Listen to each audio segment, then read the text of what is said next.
Okay, you go, and then I'll go. Go. Was that my go? Yeah. Was that my go to go? Yes. Right I learned a long time ago that there's no sense getting all riled up every time a bunch of idiots give you a hard time. In the end, the universe tends to unfold as it should. Plus, I have a really large penis. That keeps me happy. Now, what you've got here is a scrotum and nothing else. Arwen. Tolenilu. Ichaer gwannar navalannos sibado no kirar. Vagina.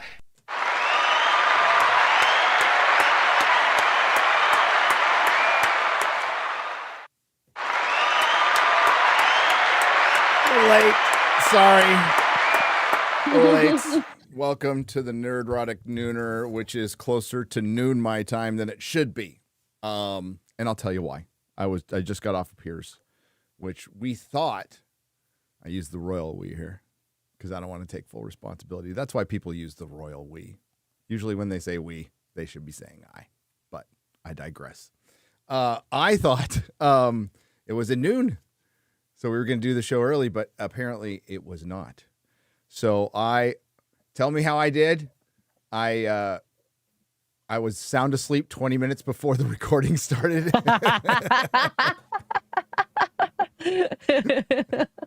So You made it though. I drank a hot cup of coffee so fast I almost died, and I think I did. Well, you will be the judge. I think it'll be out Friday. It was a mellow one. It was a chill one. It was pretty chill. We're talking about Harry and Meghan, because I'm the polo dude. As much as I'm an Africa expert, I'm a Harry and Meghan expert. Okay. All right. I think that should be your new title. That's it. No, I did watch the first episode of Polo, and you probably never heard of it. So they produced it. It plays off like it's supposed to be Best in Show, but it's a very serious documentary. It's earnest, but the characters they have in it are kind of funny. There's like one. It's a bunch of rich elite mofos. So there's this, I think, some Latino guy named Carlos or something like that. You could tell is like the 40-year-old pool boy who decided to pick up polo. And yeah, he's such a dude, bro. It's kind of funny. But it's got some overbearing father. And yeah, it plays out like Best in Show, except it switches between sometimes the characters feel like they're in on the joke, and sometimes the crew feel. In other words, sometimes the crew won't be in on the joke. They have a fake announcer, it sounds like Chad from Encinitas is like, bro, he's hitting the ball like down the polo court, bro. It's it's so funny. So yeah, I was kind of actually happy Piers made me watch it because I chuckled a lot. It's fucking terrible. But it does play off kind of like a bad version of Best in Show. And remind me, Meghan produced it? Yeah. Or something? Harry's in it, and he's in it. But Meghan Markle, and yeah, it's produced. Netflix did a $100 million deal with them, and the only thing they've gotten was this, which is getting panned. It's got like 26% on Rotten Tomatoes by everybody. And then their other documentary, which was, please leave us alone and don't give us attention, but give us attention. But don't give me attention, but give me. And I said on Piers, when they make a South Park episode about you, that should be your wake-up call. Doesn't matter how much money you have. Doesn't matter if you're a fucking royal. Doesn't matter if you're an oil billionaire. If South Park makes an entire episode about you, that should be your wake-up call. That would be my guess. And everything I know about Harry and Meghan is from the South Park episode. Okay, because that's the only time I've ever cared and ever will care. They are just celebs. And that's what we talk about. We talk about celebs, and the celeb is over. It's over. It's a manufactured thing. I didn't get time to elaborate on it, but I'll do it here. Okay? Hi, how is everybody, by the way? So the celebrity culture has been dead, and it is part of what I say a lot is a 20th century model. So these celebs are built up by agents. These agents now hire bot farms, hire social media managers, hire all kinds of people to spam every single social media account, mostly Instagram and stuff, with their stuff, right? That's why you see so much of it, because they have an army of people working on it when they're a big enough quote unquote celeb, like The Rock or Zendaya or whatever. I'm saying a lot of that's probably authentic and natural following, and then a lot of it's not. And when they go out into the real world and interact with it, they see like that's really the barometer of their fame. George Clooney tried to be a kingmaker. George fucking Clooney tried to be a kingmaker. He's the one who spearheaded Biden stepping down. Well, I mean, Obama was behind it, pulling the strings like he's been doing on everything, but and now he's upset about it. And they rolled out every celebrity possible during the election, and it overall, it did damage. I'm not saying Kamala wasn't going to win, period, but maybe a couple of points. It cost her a couple of points rolling out all those celebrities. It didn't bring her a single one. Didn't move the needle at all. Nobody fucking wants to hear from rich celebrities. And what killed that? The summer of love and COVID.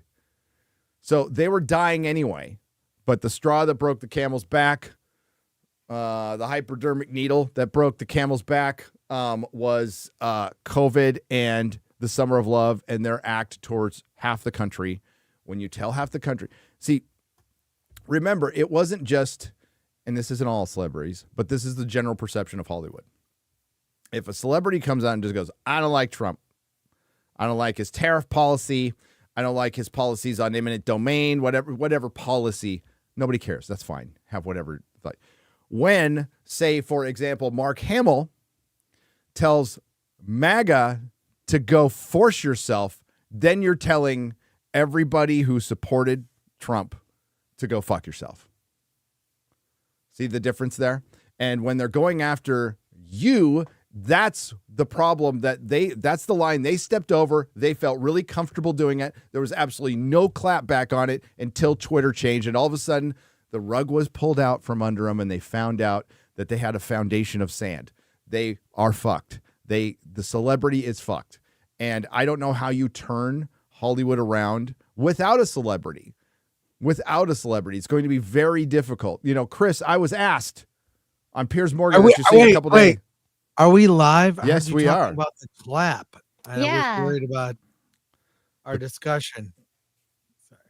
The clap? The clap. You said clap back. I'm like, yeah. Well, that was between you and I, and now everybody knows about it. Oh, good. I'm just kidding. Oh no! I don't even know what to say. Okay.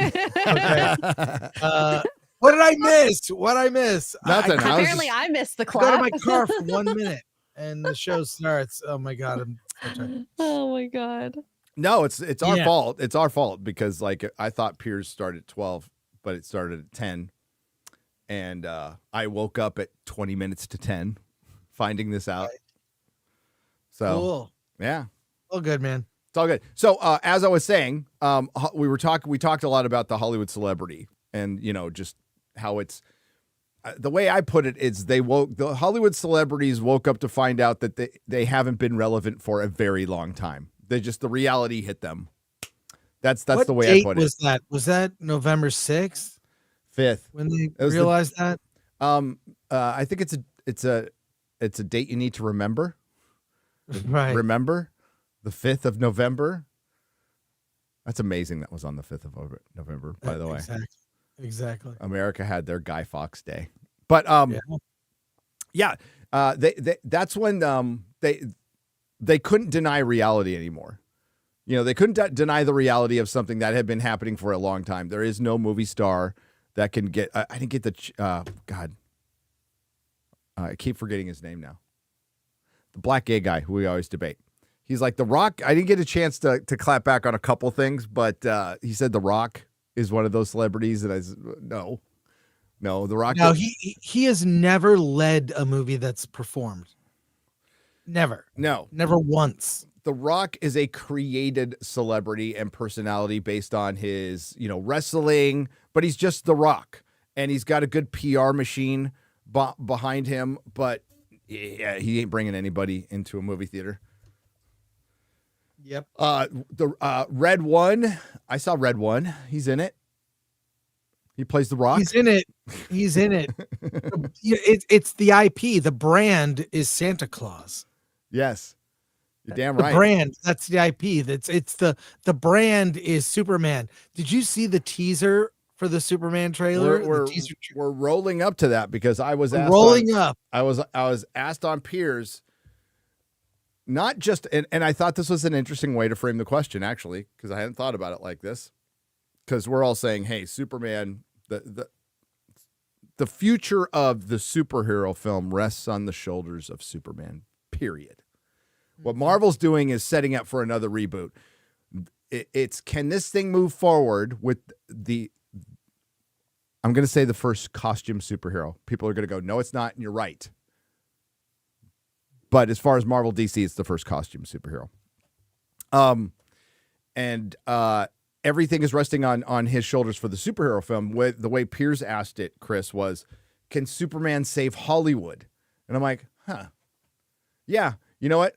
Hollywood kind of needs Superman to really work. I mean, it's not going to, if Superman fails, Hollywood, I don't think things get any worse because things are pretty bad for Hollywood, but they really need it to propel the genre that I read this in an article. It's in one of my videos where they said, yeah, we're going to keep making superhero films. And this is multiple companies because there's nothing to take their place.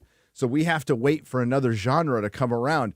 Instead of, I don't know, creating one, maybe start doing original stuff. But until then, we're going to get nothing but just sequels and prequels and requels and interquels and midquels for the next couple of years, easily. At least.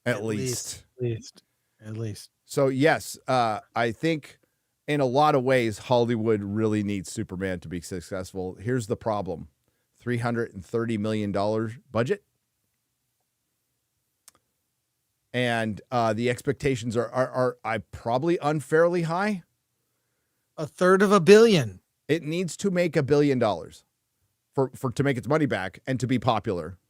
And it can't just be an Avatar billion. It needs to be cultural footprint billion. Yeah, it's the thing is this. Okay, the poster, the little teaser to the teaser, it's already been screened for people, and some clips or some of those quotes from the interview with James Gunn have come out. I'm really hopeful. I think this is a sea change. It's hopeful, not dystopian. The dark. The gold standard was always, this is dark, like the Empire Strikes Back of fill in the blank. That's boring. I think so boring. Hope, optimism are back. I think that's what it should be. And you predicted something. Can I do a quick before we pick? It's just a quick thing I want to share. Something that you predicted came true. You I don't know when you said it or what stream. If you share this, all the Harry Potter films are being re-released. All of them. Re-released to theaters starting in February with the first one, Sorcerer's Stone. They're even doing it in 3D. Look at this. That's awesome. Dates. They're bringing them out. Look at this over the course of at least, the first 4 movies over 2 months. So during a very slow time, they're re-releasing something that will, guarantee ticket sales. That's good. Are they? I wish they would play the extended versions. I'll give you the link, Gary. But yeah. I think you said it. Maybe no, you're saying Lord of the Rings. I'd like a stat. What is the combined box office of re-releases for last year? A lot. They released Spider-Man 1, 2, 3. They did all the Spider-Man movies again in theaters. there was a whole they did weeks that. they were coming out. There was a whole week's worth of Spider-Man, and these things are actually doing well in the theater. Jeremy brought up Interstellar made $5 million. I saw that movie last night on a Tuesday at 6:30 p.m. The theater was packed in an IMAX theater, with the exception of the first 3 rows. The theater was full. I couldn't believe it. I walked in. I'll be in a theater with 5 people. I'm in a theater that's full. Tuesday? What the hell? So, and loved it. I forgot how great that movie is. It really, and it hits hard being a father to a daughter. Really, that movie hits really hard. I can see why Jeremy is gay for that movie. I can see it. I understand. So, what is, I wonder, AI could probably answer this, or X-Ray Girl, because she knows math. Because she's Asian. Yeah. What is the combined box office of re-released movies, old movies? I want to know what that combined is, because I'll bet that figure year to year has gone up and up. Oh, yeah. Because now Hollywood is in competition with itself, and it's finding out that, if we put some of the, if we put some work into this, the thing is they're going to eventually have to put some work into remastering these things and maybe adding a little more. And it has to become profitable enough to do that, obviously. But they've had to get creative because they fucked the movie theaters so much, right? But here's the deal, Chris. You're old enough to know this. I'm old enough to know this. They used to re-release movies all the fucking time. All the time. Yeah. Star Wars got re-released every few years. Yeah. In theaters, and people flocked to see it. I remember when they titled Star Wars Episode 4. Remember, that was the first big change. I know. It was so dumb. We're like, I hated Episode 4. It's called New Hope. What the fuck? Yeah. What the fuck kind of name is that? It was bad. But I still think it's bad. I do. But when I look at what's in the theater, and look, dude, I saw Mufasa. Alan and I saw Mufasa. Alan was so angry about how bad Mufasa was. He's like, we got to do a live stream. We got to do it like now. Now I'm mad. He says it's profoundly bad. I mean, it was awful. It was so god awful. Directed by Barry Jenkins. You know what he's known for? Barry Jenkins, who did the animated film for children, Mufasa, made a movie called Moonlight about a black gay drug dealer. Oh, yeah. I mean, and it won the Oscar over La La Land, and people are like, what the fuck? I remember. I mean, look, that was the controversial one, right? Where they got the envelope wrong and stuff. Yeah. And I saw that movie and I'm thinking, how is this an Oscar contender?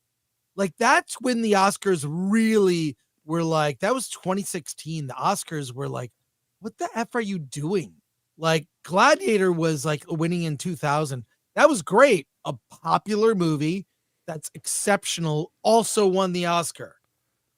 But the fact that I like La La Land, I like that movie. But the fact that Moonlight won Best Picture, what the hell? And they got that guy to direct Mufasa. By the way, Mufasa, a movie for children. Moonlight is not for children. It's the same mindset to bring in Charmine Obaid-Chinoy to do a fucking star. Like, what planet is that a good idea in? Right? Oh, we're going to, okay, fine. She worked on Miss Marvel. Well, Pakistani. I get it. Okay, fine, whatever. Star Wars, a whole new Star Wars thing. What's your pedigree at all of doing this? And they're you have to have a background in science fiction of some kind to take on Star Wars. You just do. Yes. You have to understand genre and science fiction and comic books. These are things you need to have at least a comprehension of to even think you might be able to have a chance. And it was casting directors, Chris, to answer your question. Yes, it is. They cast Barry Jenkins. They don't give a fuck what that guy did before. They just care that, Academy Award-winning director is going to follow up Jon Favreau, who didn't want it because he did the first one, right? Is not going to do the second one. So we still needed. So you saw it. You think it's gonna bomb or It won't bomb. okay? It'll do good first weekend and then tank. It Okay, will yeah. drop because it is 2 hours, 2-hour children's movie that I guarantee kids will not sit still for. This is for no one over 10. And it's so bad. It's ill-conceived. The original Lion King is beloved for many reasons. It's a great story. The music is exceptional. And the characters are so well drawn. And by well drawn, I mean both figuratively and literally. They're drawn. These are real animals doing cartoon things. It doesn't land. Conceptually, it doesn't work. It's so bad. So another dud for Disney. I think Sonic 3 will beat it. I think it's on track. It's on track to beat it here in the States. I don't know about internationally, but yeah, we'll see. Good for Sonic. Never tell. You can never tell. You can never tell, but they don't get as much of a percentage, and we'll see. Sorry to hear you had such a bad cinematic experience, Chris, with the live action CGI lions and a prequel telling you the story of a character who dies. No, that's the thing. There are no stakes. Like Mufasa's going to live. He's going to live through this one. Yeah. In I mean, there is a line at the end of Mufasa where Alan and I just looked at each other and laughed. I will no longer be known by this name. You can call me Scar. Oh God. Because I have a scar.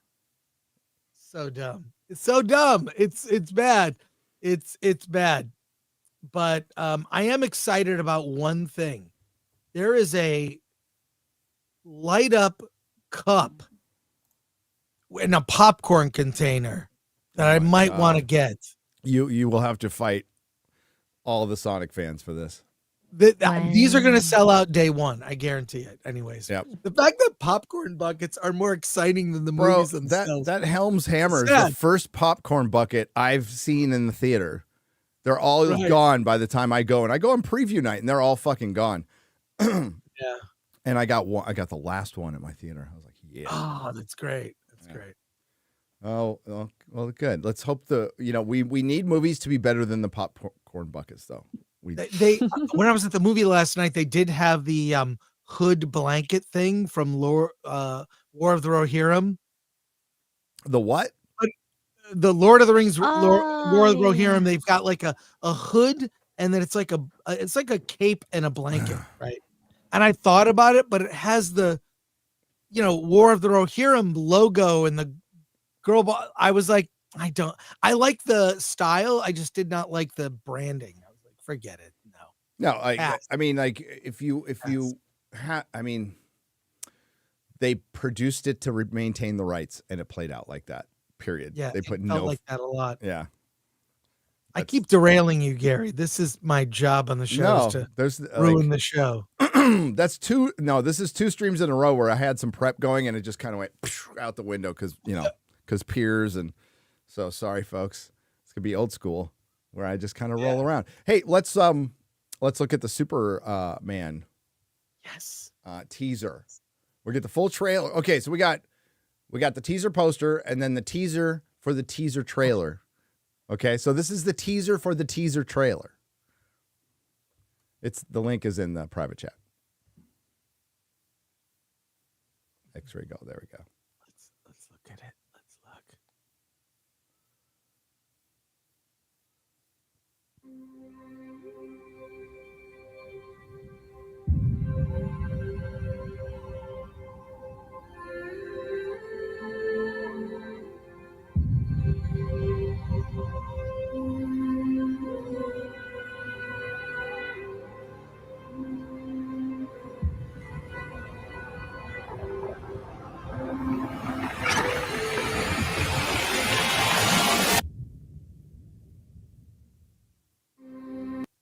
The teaser for the teaser trailer. The pre-teaser. The pre-teaser of the teaser. This is the trailer version of edging your audience. If you know what edging is in a sexual sense. This whole week we've been edged with the Yeah. poster, I'm being the teaser, edged all week. Hollywood's been rimming us for a long time. So, So a couple things to note. The lettering looks like the font style when you see James Gunn's name, that looks like 78 Superman. It does. Donner.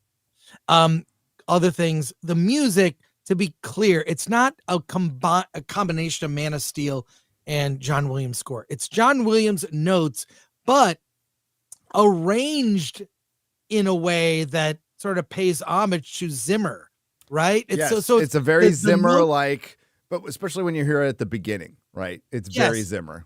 It's very Zimmer, but the notes are John Williams. And Burnett RMB pointed out, I like this, that score, John Williams' score, is so iconic, it's become affiliated with Superman in the way that James Bond's score, that score transcends the casting. Yeah, they never should have got. I mean, I actually like the Hans Zimmer theme. I do. But as well. no, they never should have gotten rid of the John Williams theme. Like, that's Superman's theme. Deal. You cannot top that, period. Just like James Bond, it's like that is the character's theme. So I like that. What I've seen so far, I don't know about these weird shots of people. There's something bright in the sky. We'll see. But I've seen some quotes from Gunn. I'm kind of enthusiastic. I'll say this. I am looking forward to this trailer with the same enthusiasm that I did the first Force Awakens trailer, where I'm getting up tomorrow at 5:30 a.m. to do a live stream, to live watch it, because I'm an idiot. I don't know, because I'm going to do it. And I'm excited. Like, I remember, but here's my memory of the Force Awakens trailer: sitting in bed watching it on my phone. It sucks.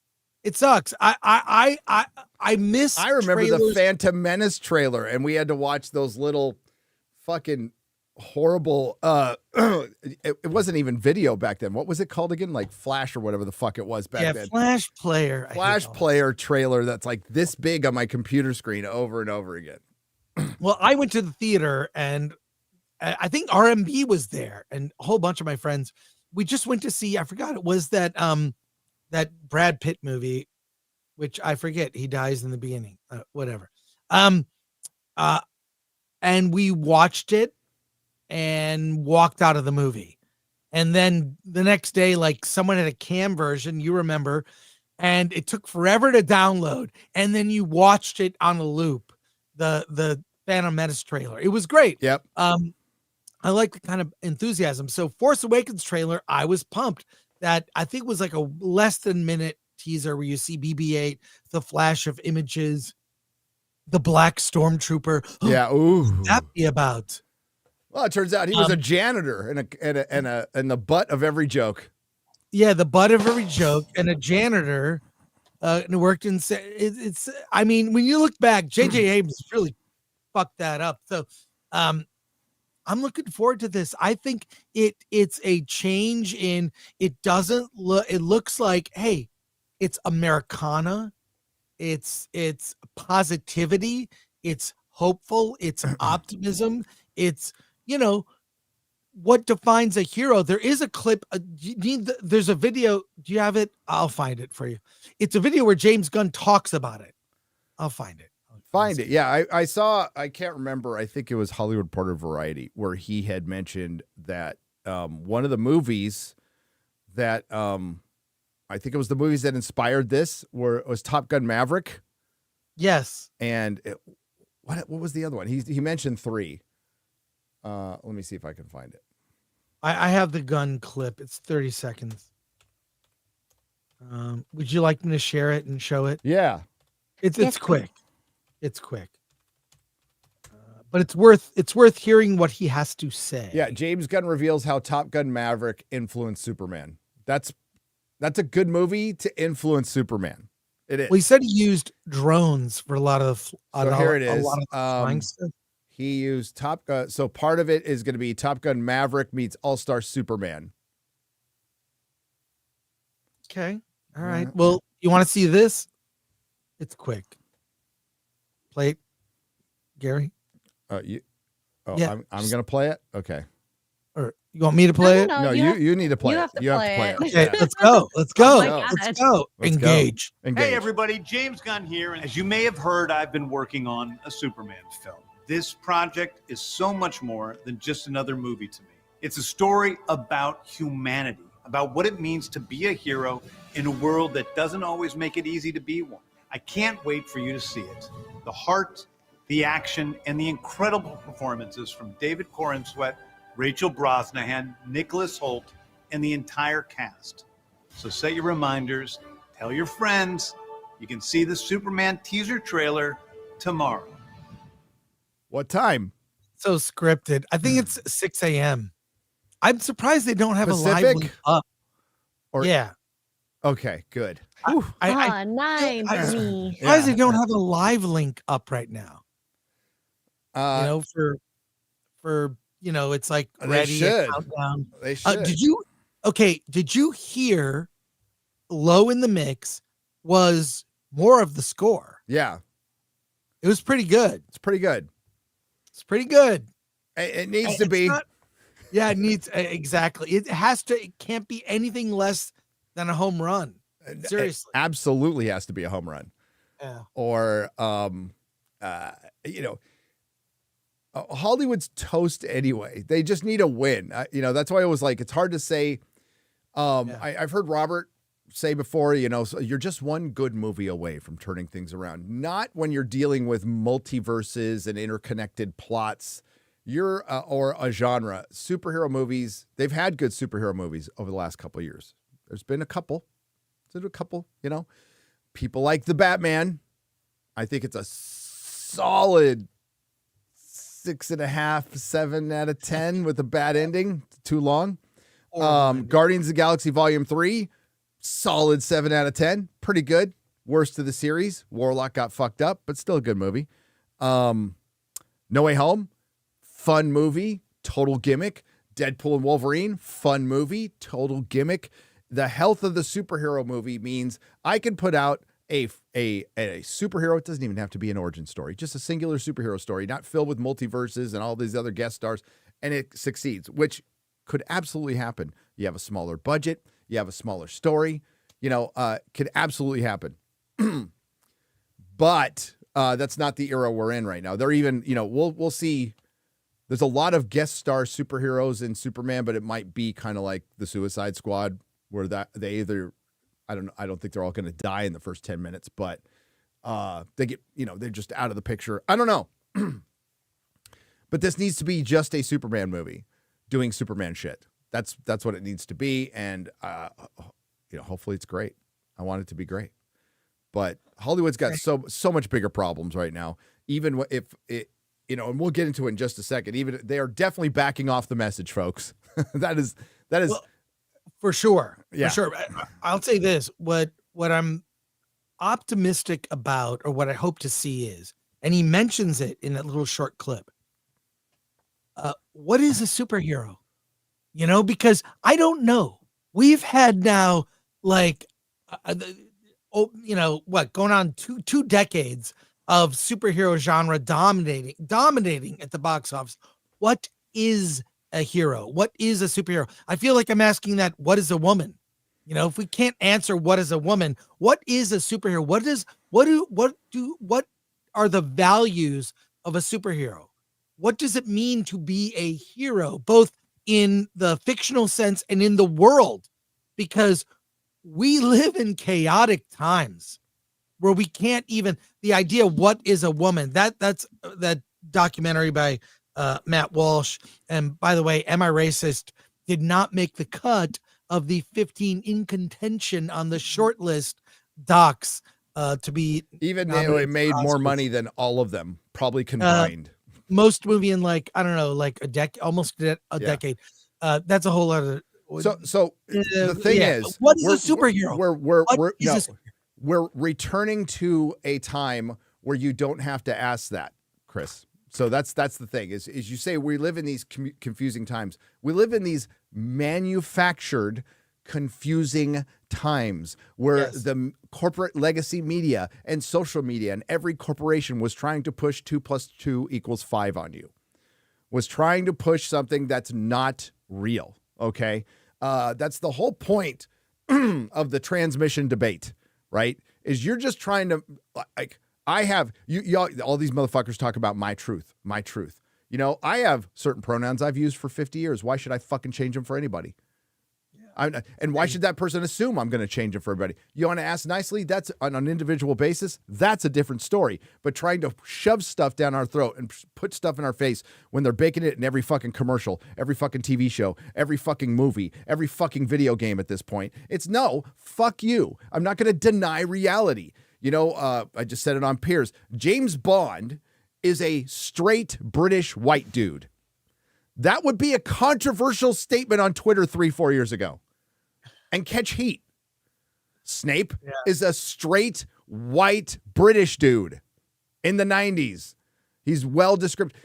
Miles Morales is Miles Morales. Peter Parker is Spider-Man. Steve Rogers is Captain America. These are fucking realities, right? And what they're doing is over the past, you know, we were talking about the female James Bond, and I didn't get to bring it up too long, but the Doctor is a male. That's what initially got me in. Like, the first time I got any clapback on this channel was I just said, the Doctor's a dude. The Doctor's a dude. The Doctor is not a woman. It's a dude. And I was proved right because Jodie Whittaker's Doctor was a lesbian. So, I mean, kind of dude. But, I mean, these are just basic statements that should not be controversial at all. And now Chris is asking, what is a hero? I don't think Hollywood knows. I don't think Hollywood has any concept what a fucking hero is, because in the superhero medium, with multiple genres, they have done nothing but deconstruct it. We know what anti-heroes are all fucking day long. But what about a superhero? And they've always tried to fit Superman, you know, I know what the progressive left will answer, Chris. They will go, a superhero fights for social justice causes. No, maybe a couple, but a hero rises above petty disputes on political lines. That's what a hero does. A hero just does the right thing. And that's why it's a rare thing. But when you have writers who have no concept of what it is, and James Gunn is, you know, he's got the talent to do it, but I haven't, and I've seen it in Guardians of the Galaxy, but we'll have to see if James Gunn, and I know what he was raised on. I know he came from trauma, and like, is he the right guy for Superman? You know, does James Gunn love America? I've never gotten that impression. And you have to have a love for this country to love Superman, because Superman's the embodiment of this country. He's an American. So, yeah, what is a hero? And we're moving past, like, worried about clapback for saying the most basic shit on Twitter. That's, you know, the thought experiments on Twitter were great. I will put Miles Morales as Miles Morales, and it was unbelievable what you would see. Now that has changed. That has since Donald Trump's election. The clapback on Perry's thumbnails on Nerdrotic Daily is almost gone. Stuff that was really there is almost gone. The clapback to certain things, gone. Did they abandon YouTube or all go to Blue Sky or something else? I don't know. But that shit is it's like largely gone. Kind of interesting how quickly things can change once people finally realize that it's undeniable that they've been pushing this shit on us forever. I mean, it can't be undersold. Disney came out and said, not so secret gay agenda. And bring up this next article, X-Ray Girl, if you can. Oh, before you do that, one last thing about Superman. Yeah. I'm reminded of my book, Secret Identity. Yeah. You've heard of this book, Gary? Yeah. Where it's the fetish art of Superman's co-creator Joe Shuster with introduction by Stan Lee, and I like this art. Yeah, Betty Page. I really liked it. Is dominating Superman right now. So, yeah, I can't show most of this. It was a thing. Did you find the article, X-Ray Girl? Are you talking about the Disney story one? Yes. Yeah. That's it. Here we go. Here we go. Yes. Okay. No, you go on. Go on. No, I saw some stuff about this at D23. This is Pixar's first TV series called Win or Lose. It's about a baseball team, I believe. So, yeah. Yeah. Here we go. Here we go. Disney pulls transgender storyline from Win or Lose Pixar series. Yeah, weird, huh? So it turns out that reputation, Disney had a reputation of being a family company for a long time. It turns out getting involved in personal politics in Florida and wanting to push stuff on little kids with the Parents' Rights Bill, mix that in with Chris Rufo, right?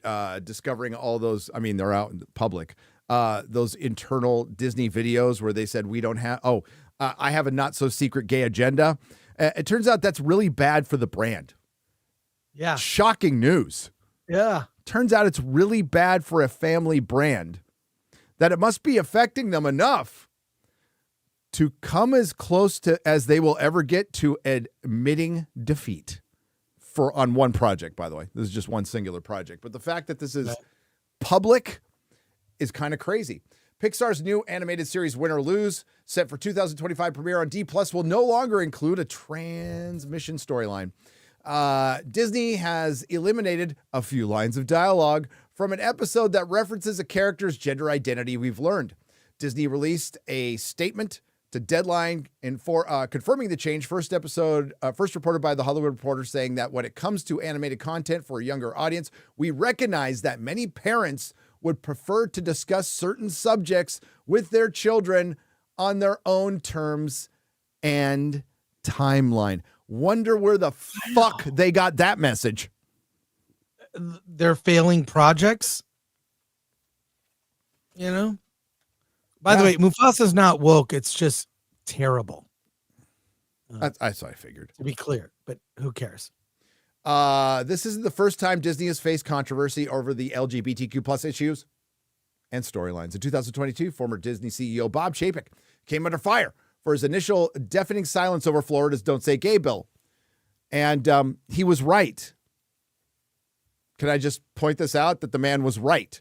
He got a lot of bullshit because it was 2022. You know, imagine if Bob had said that today. I think things would be different. Mm-hmm. Not saying he was great, because he wasn't. Which effectively bans discussion of LGBTQ plus and community sexual orientation or gender in the state's public schools from kindergarten to third grade. It bans all sexual discussion, by the way. Not just theirs, everybody's.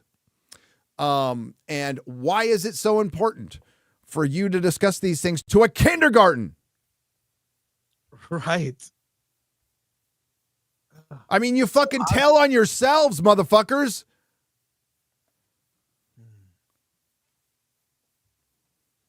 Jesus fucking Christ. In the state's public schools, he later apologized. You could see the rainbow colored gun that was pointed at his head in that video, following a staff revolt. And you know what? Was that creative staff, Chris? Was that creative staff? Was that staff that had anything to do with the parks? Was that engineers, Imagineers, animators? Or was it a bunch of fucking Karens with transmission kids in middle management? It's so weird how certain types of people, it's the same, that, you know, like Megan Fox, and it's a weird, I even saw, God, who was it? Warren Beatty's wife. What's her name?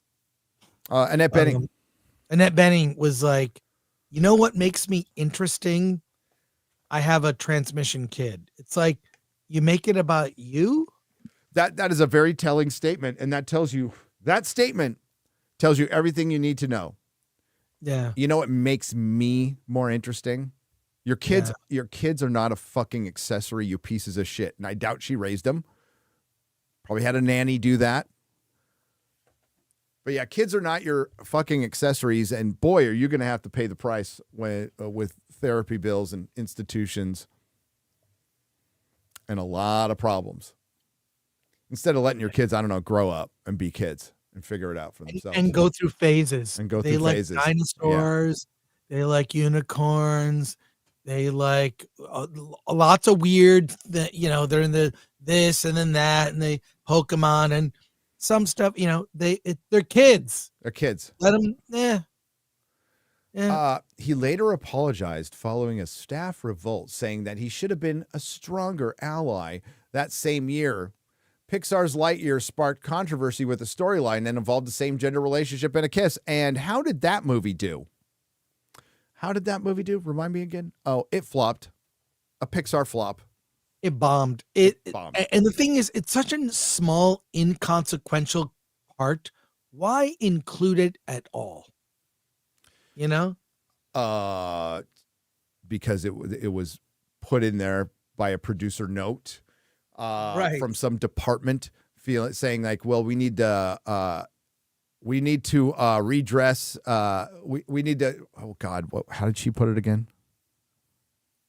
I can't remember now. Disa from Lord of the Rings. Necessary redress of some bullshit like that. That's why they felt like they needed to balance it with more diversity and more DEI, and it's dictated. It's not a creative choice. They're like, before they even wrote the script, Chris, they're like, well, we need to get a same-sex kiss in here, so just find a way to do it. Right. Like at the end of The Rise of Skywalker, the climax of the decades-long Star Wars trio of trilogies ends with a lesbian kiss. Perfect. Smart. And they're treated like product placements. So it's products of the message placements, right? So when they're like, hey, we got to put I was watching the Yellowstone finale and there's a barbecue and you can see a big Reynolds wrap thing right there. And I'm like, that's a product placement. I mean, it fits. It's at a barbecue, but man, I can read that fucking label perfect. The same thing is done with these lesbian kiss and same-sex kiss. They are product message placements or message product placements, whatever you want to say they are. That's what they do. That's why it always comes off so, man, that came out of left field and it sticks out like a sore thumb, like episode 3 of The Last of Us, It's like, wow, they stopped everything for this. Okay. It seems like episode 3 is the one they always kind of like, no, we got the first 2. We got them. Let's get some. Okay, roll out the lesbian space witches. Let's go. Yeah, so God, not so bad. Hey, one of the best product placements, back to Superman, Cheerios in the 1970 in the Richard Donner Superman 1978. The Cheerios on the breakfast table. There you go. There's lots of product placements these days. Yeah, it doesn't bother me that much. No. I was watching Yellowstone at the finale where they're getting rid of the ranch. It's like, I need to go buy some Reynolds wrap. Right. But God, I'm trying to think where the messaging has it. I mean, it's maybe flown under the radar, but now it's so obvious. I heard you on Real BBC, which is a great show. If you guys, thanks. I mean, when the full trio or quad. Oh wow! So show yesterday was a little light. It was light. No, I watched. It was great. I thought it was great. I love it. But you guys were talking about. Oh, now I fucking. He froze up. It's always a good discussion. No, we're talking about when you see like subtle messaging is now obvious. White now. People in a commercial, you're like, whoa. No, you don't see that often. It's about shocking castings of different people in commercials. No, go find a commercial with 2 white people in it that are married. Try to find one. It's weird. And if you do, the husband will be dumb as fuck. Will be he'll functionally retarded, right? But go find a commercial with a white couple in it, and then go find a commercial with. I mean, they're doing this. They'll have a black couple, but always they'll match up a white. It's fucking ridiculous. And I don't watch commercials that much, right? So that hasn't changed. But it's so obvious, like it's been this way for a long time. Dude, it says a lot about the people making the commercials. I didn't get. Oh, maybe I should put it in. It was mentioned in one of my Rings of Power videos, but when I predicted as a joke Warrior Galadriel, I'm like, oh, they're probably going to put her in armor and have her slaying the shit out of orcs. Like they did it to a level I didn't think they were capable of. Like it's such a. That's why they call you Nerdstradamus. And the next one was.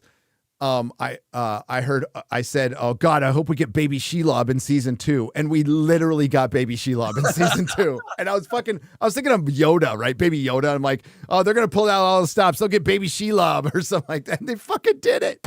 I'm like, God damn it. Stop.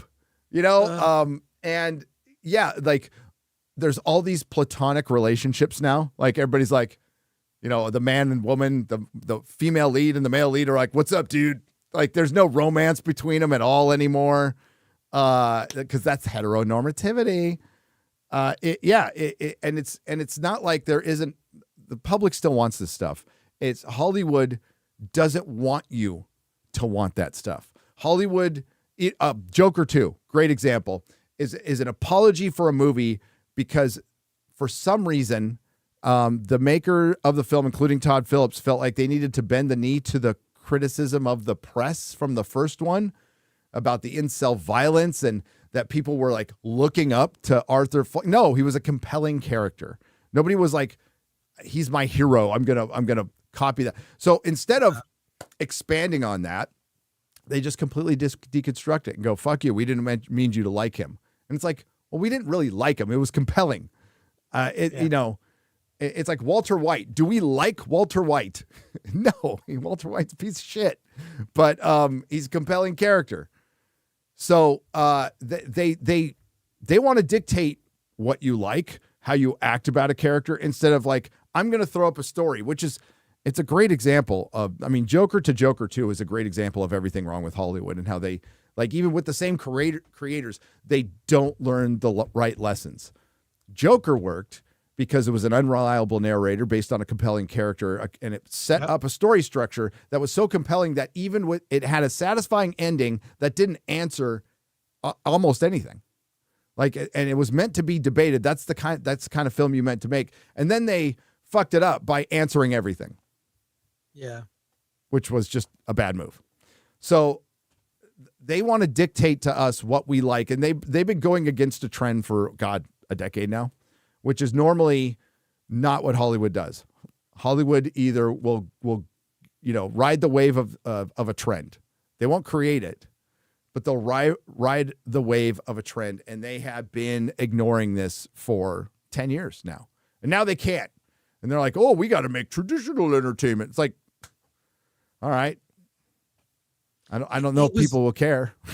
It was the first thing I noticed about Force Awakens, the lack of romance. Mm-hmm.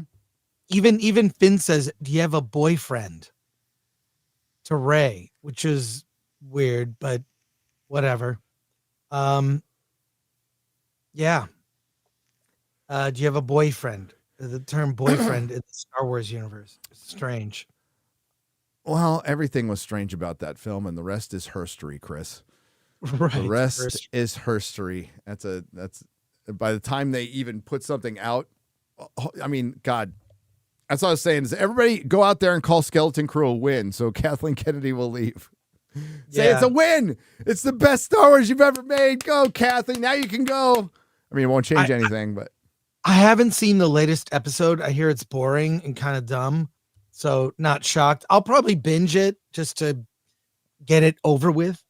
Yeah. But yeah, it's not, even videos about it aren't performing, which shows a lack of interest, and it hasn't charted in terms of streaming shows for new shows. If you look up the numbers. No, number one is Landman. Dune Prophecy, which was pretty high up, is, oh wow, somebody's calling me from LA. Is it? Take it, Gary. I know. Take it. I just probably show should, but from this book, we'll go through and see what I no, can no, show. it's on camera. I will call back. I do not pick up phone calls on streams. Not that. You guys are more important. Hi, everybody in chat. How you doing? Hope you're having a good day. What book was that? Chris, you're like You look like you have Canadian internet. you have Canadian internet, right? Do you have too many wrong? windows up? You are like pixelated as hell. Am I? Oh, pixels. shit. You look like the Phantom Menace trailer from 1999 that I was watching. Am I? That's It's a little getting better. a little better. It's a little better. You might have too many windows up. Chrome is fucking dang it. terrible. Chrome is terrible. Oh God. Okay. Hey, what do Is you it think better? about? It's a little better. What do you think about Elon's X-Mail? I will. What's fucking, that? He's gonna do a competitor to Gmail to mail. I'll sign up. I'll sign up I can't immediately. I I'll can't sign up wait. fucking immediately. Yeah, because I've had Gmail for years, but I'm over it. Well, you could tell. Like it looks like there's a possibility that Google might have to, or Alphabet might have to sell off Chrome, and Chrome is just a piece of shit. It just used to be good 10 years ago. Yeah. You know. But yeah, I think we've had. Hang on. Excuse me. I'm gonna choke. Bless you, I guess. Thank I you. don't know. Closing more windows. Okay. There's that. All right. Sorry. So where was I? Oh, so like Disney announces that they have moved. I mean, this is good, but we do have to think about that. They put a transgender character in a Pixar show made for fucking 6-year-olds and 7-year-olds, Yeah. and they had to edit it out. So they made it. They fucking made it.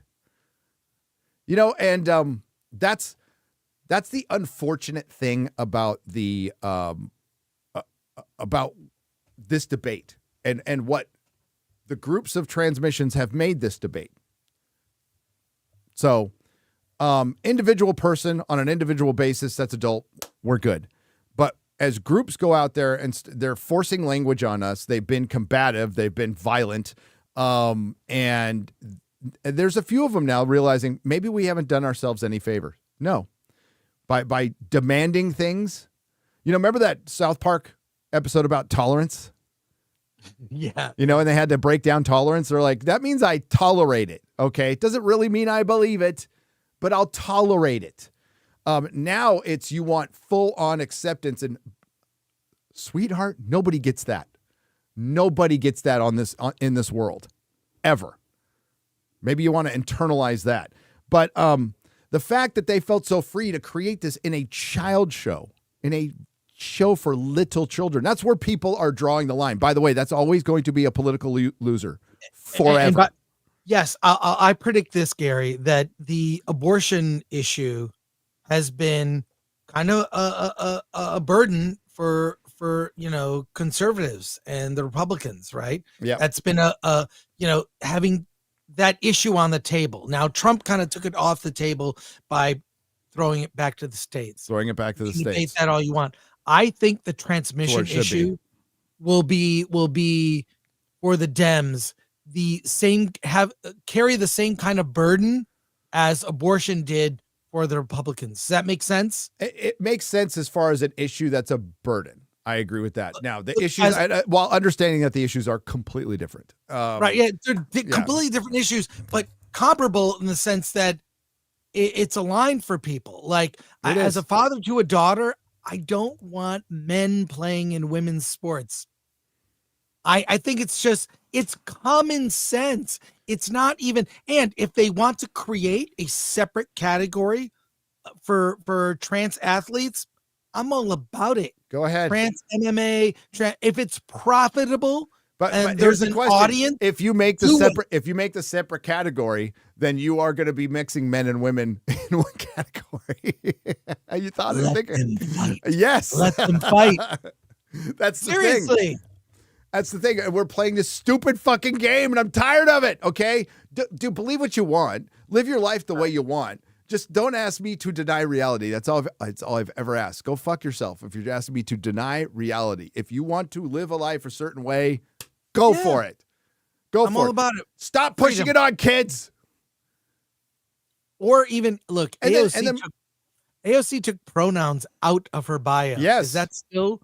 Yeah. Well, like, and to me, if Gina Carano acted the way she did, maybe in a different time, I don't think she was doing anything wrong either. Gina says nothing. She did nothing wrong. If Gina says now what she says then, nothing happens to her. She should Zero happens to her. We're in a different world now. Zachary Levi has proved that. He's come out and he kind of put that to the test. And all that, a lot of that power came from Twitter. I know that's hard to understand, but there was a coordination between Instagram and Facebook, which are the same company, and Twitter and Dorsey and Zuckerberg. There was definitely coordination. Now, was it our State Department or fucking whatever or 3-letter agencies doing it? Yeah. But they're also, Zuckerberg isn't innocent. Dorsey isn't innocent. Fuck these guys. They just got caught with their hand in the cookie jar. Now they're like, sorry, fuck you. I like Zuckerberg is not somebody I'm going to forgive ever for what he did to this country. He can't just go, whoopsie, I didn't know what I was doing. Sorry, go fuck yourself, dude. But Twitter really opened a lot of things up.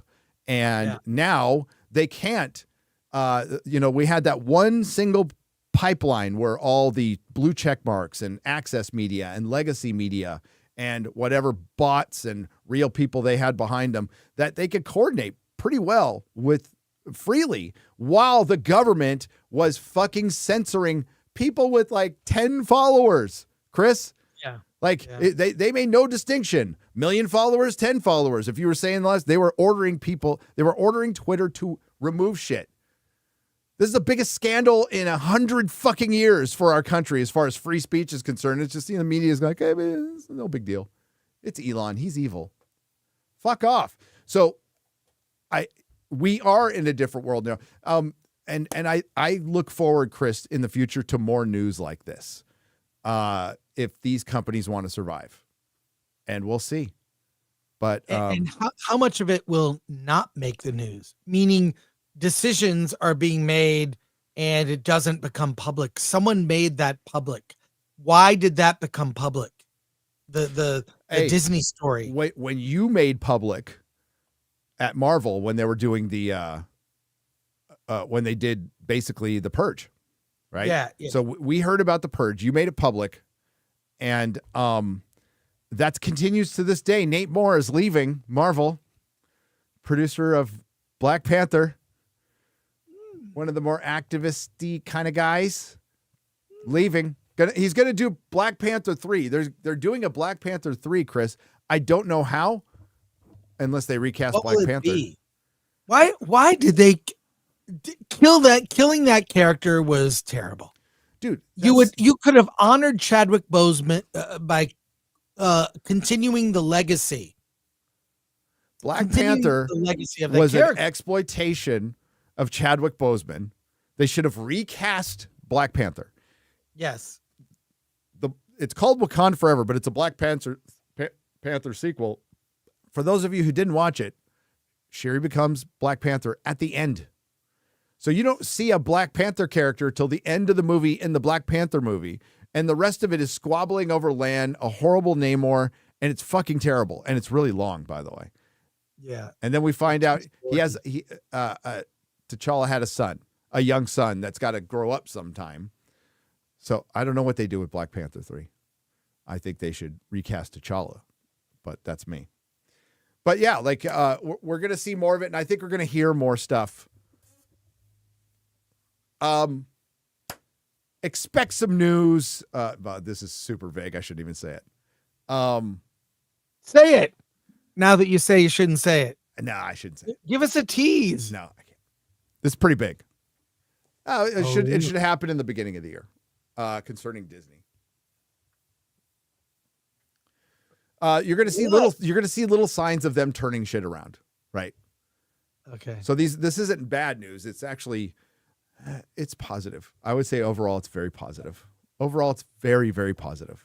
What the execution will be like, don't know.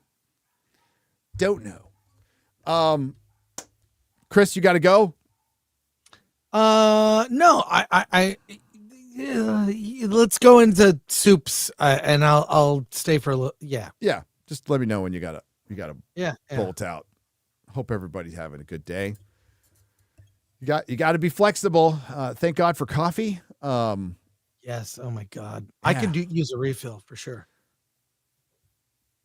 The infamous El Guapo for $20 on the Streamlabs side says, celebrating my oldest child's 19th year today. Oh, they grow up so fast.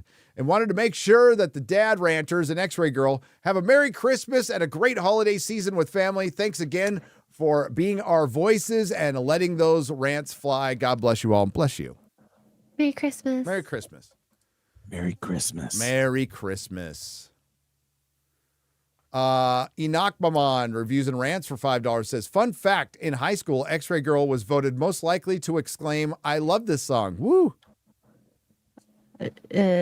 If I know a lot of songs, apparently I don't. Yeah. Or genres. Skiz Spivak Esquire has gifted 5 Nerdrotic memberships for $25. Have you heard of a YouTube channel called the _EXP, The Experience? Live comic sales from small sellers. I've gotten great stuff. Genuinely nice people. Last night, they even did a fundraiser for a shop that had a fire. Oh, Angry Goat. I haven't. That sucks. I know they do live shit on eBay now. I don't know. Maybe I'm just being a boomer. It's kind of hard to find. It's only when it pops up in my notifications do I see it. But they do live auctions on eBay now. For comic auctions. Ex Machinan for 20. I think it's Machina, but it's spelled weird. It's Machina. Machina. To your analogy, Gary, Superman doesn't need to be a home run. It needs to be a called shot. See you tomorrow. See you tomorrow. Yes, it needs, dude, it is Babe Ruth fucking pointing his finger and calling it. It has to be. And then it has to be a tape measure shot. It can't just be barely over the fence. It needs to be an upper decker. Did Propaganda get Daily Planet IDs at trailer screening? Daily Planet gets more respect than Propaganda, says Leo Fisher. Did you know anybody who went to the press screening, Chris? I don't know anyone that went to. I mean, I know maybe in terms of, I know who the probably usual suspects are, but okay, but you yeah, don't personally know I anybody? was not. Neither Alan or I were invited. I don't know anyone directly. I don't know how they handpicked the people. I mean, it was probably a screening, a round table, a gift bag, and whatever. Yeah. But I'm sure they're holding a lot of that press for tomorrow. Chris is out of sync. About us. Oh no. I think maybe you should leave and come back. Yeah. Okay. All right. Because it was like he's talking, right? Yeah. Oh, okay. I was Never like- mind. RMB is an Axel Braun. RMB in an Axel Braun R-rated movie. Chris working at Penthouse. Seems like we are in the presence of hidden greatness. We are. Eric Stratton for $7.77. I didn't know. Is RMB in an Axel Braun movie? Is he? I don't want to know. RMB didn't mention that to me. I feel like you would talk about David it. Smart says, Gary, I think a World's Finest film would have been better. I think leading to that for sure. But I think like just a Superman movie needs to work. But World's Finest would be very cool. I'd like to see that before I saw like Justice League or anything. B-Chain 305 for $5. Hail Gary, X-Ray, and Gore. That's what he says. Mexi Rage for $10. I got 2 movies I'm seeing in Dolby with a group of my friends, which are rare these days, and both are in Dolby. Both are on Dolby Sonic 3 and Nosferatu on Christmas Eve. Can't wait. Hail to the Fellowship. Hail the 199. Yeah, I can't wait for Nosferatu. Oh, hey, it's the real BBC. No, it's the Nooner. BBC was yesterday. Same thing. I know. I understand. With the addition of recorded messages to YouTube, that means we can send clips of Bon Jovi music instead of having Gary read lyrics. You're welcome. Well, I think I'm the only one who can record the responses, right? Did you hear about that? The voice? thought it was everyone could record a response. Oh my God. It'll be interesting to see how people use fucking it. great. Oh my, no, humanity will be humanity. The internet will be the internet, and it will be fucking awesome. And like, I can't wait to be called a racist, misogynist, bigot. Like, and I can hear the voice. I just can't fucking Oh my wait. God. And then can we make it into a just a little clip? You go, peep. Oh no, we'll I have an idea that we could put like at the end of every FNT. We can do like all the feedback. Oh my God. And just play that. Can we put like the crying faces of the ring? Yeah. While the credits roll, we just have like that week's comments. Just that'd be great. Oh no. It's so fucking good. It'll be so good. Yeah, a lot of changes coming to the YouTubes. I think that it's not that they have competition. I think they finally realize that they're the big boys now. Like, more people are watching YouTube than television in America. So it's crazy. An internet loser for $9.99. Gary, when you speak on non-geek things on peers, I appreciate your well-articulated, everyday normal guy takes. Thanks. Your thoughts on the Africa segment was the most even-keeled, sane comment on the panel. Thank you. Thank you. I usually think there can be some common ground. You know, that's like with the transmission debate, right? I was talking about earlier. What gets conflated is I know there's nuances to this debate. It's a nuance of like, it goes to is a kid born gay? I believe they are. I think that's pretty proven. And I think that has a lot to do with this issue. And it's like, we can talk about things. We can sit down and hammer something out easy, but it's so, but the activist transmission movement is just so you have to bend the knee, and humanity is so not ready to bend the knee on that one, or ever will on a certain issue. And they're trying to conflate everything. Again, adults can do what they want. I don't care. But when you start pushing this shit on kindergartners, then I care. Then I care. And I think a lot of parents do too. Because you know what? It seems really creepy. And you know why it seems creepy? Because it is. It is. And I'm not some fucking prude. Okay. You know, it's like, I'm not, but like we have to draw the line. A society that doesn't take care of its children is no society at all. Period. I'm back. Am I in sync? You're in sync. You look great. You look clear. You look clear. Good. Okay. It was a hard reboot there. And then I got coffee. So yeah, very hard. David Smart for $5. If I was Gunn, I would have done a Justice League versus Injustice League. Instead, if written well, it would make a lot of money and we'd see a lot of characters. We would, but we need to start back. I think we need to like keep it simple right now. I think when you have too much stuff going on, you have to outdo that every film, because you have to satisfy investors who don't watch any of these movies. And they're like, well, you know, why didn't the Marvels do as well as Endgame? They don't see a difference between those two movies. They don't. Yeah. But they should. And they should listen to people. But if written well, it would make a lot of characters. If anything's written well, it would be good. But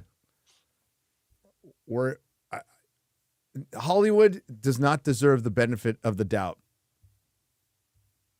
Period. On anything. Nater's Brick Channel for $2. Gary, I will lay you down in a bed of poinsettias. You know, I've laid in a bed of poinsettias, Naters, and I know what you're trying to do. Okay, you're trying to throw in Bon Jovi lyrics. Bon Jovi sucks. Bruce Springsteen sucks. They both suck. Pearl Jam sucks. You could throw them all. Green Day fucking sucks. Fuck Green Day. They're all shitty bands. Where was I? Oh, laying down in a bed of poinsettias. You know, that's poinsettia capital of the world, Encinitas, California. That's where I grew up, Chris. And we used to lay down in the flower beds and get fucking high. while we were ditching Nice. school. Nice. Getting loaded.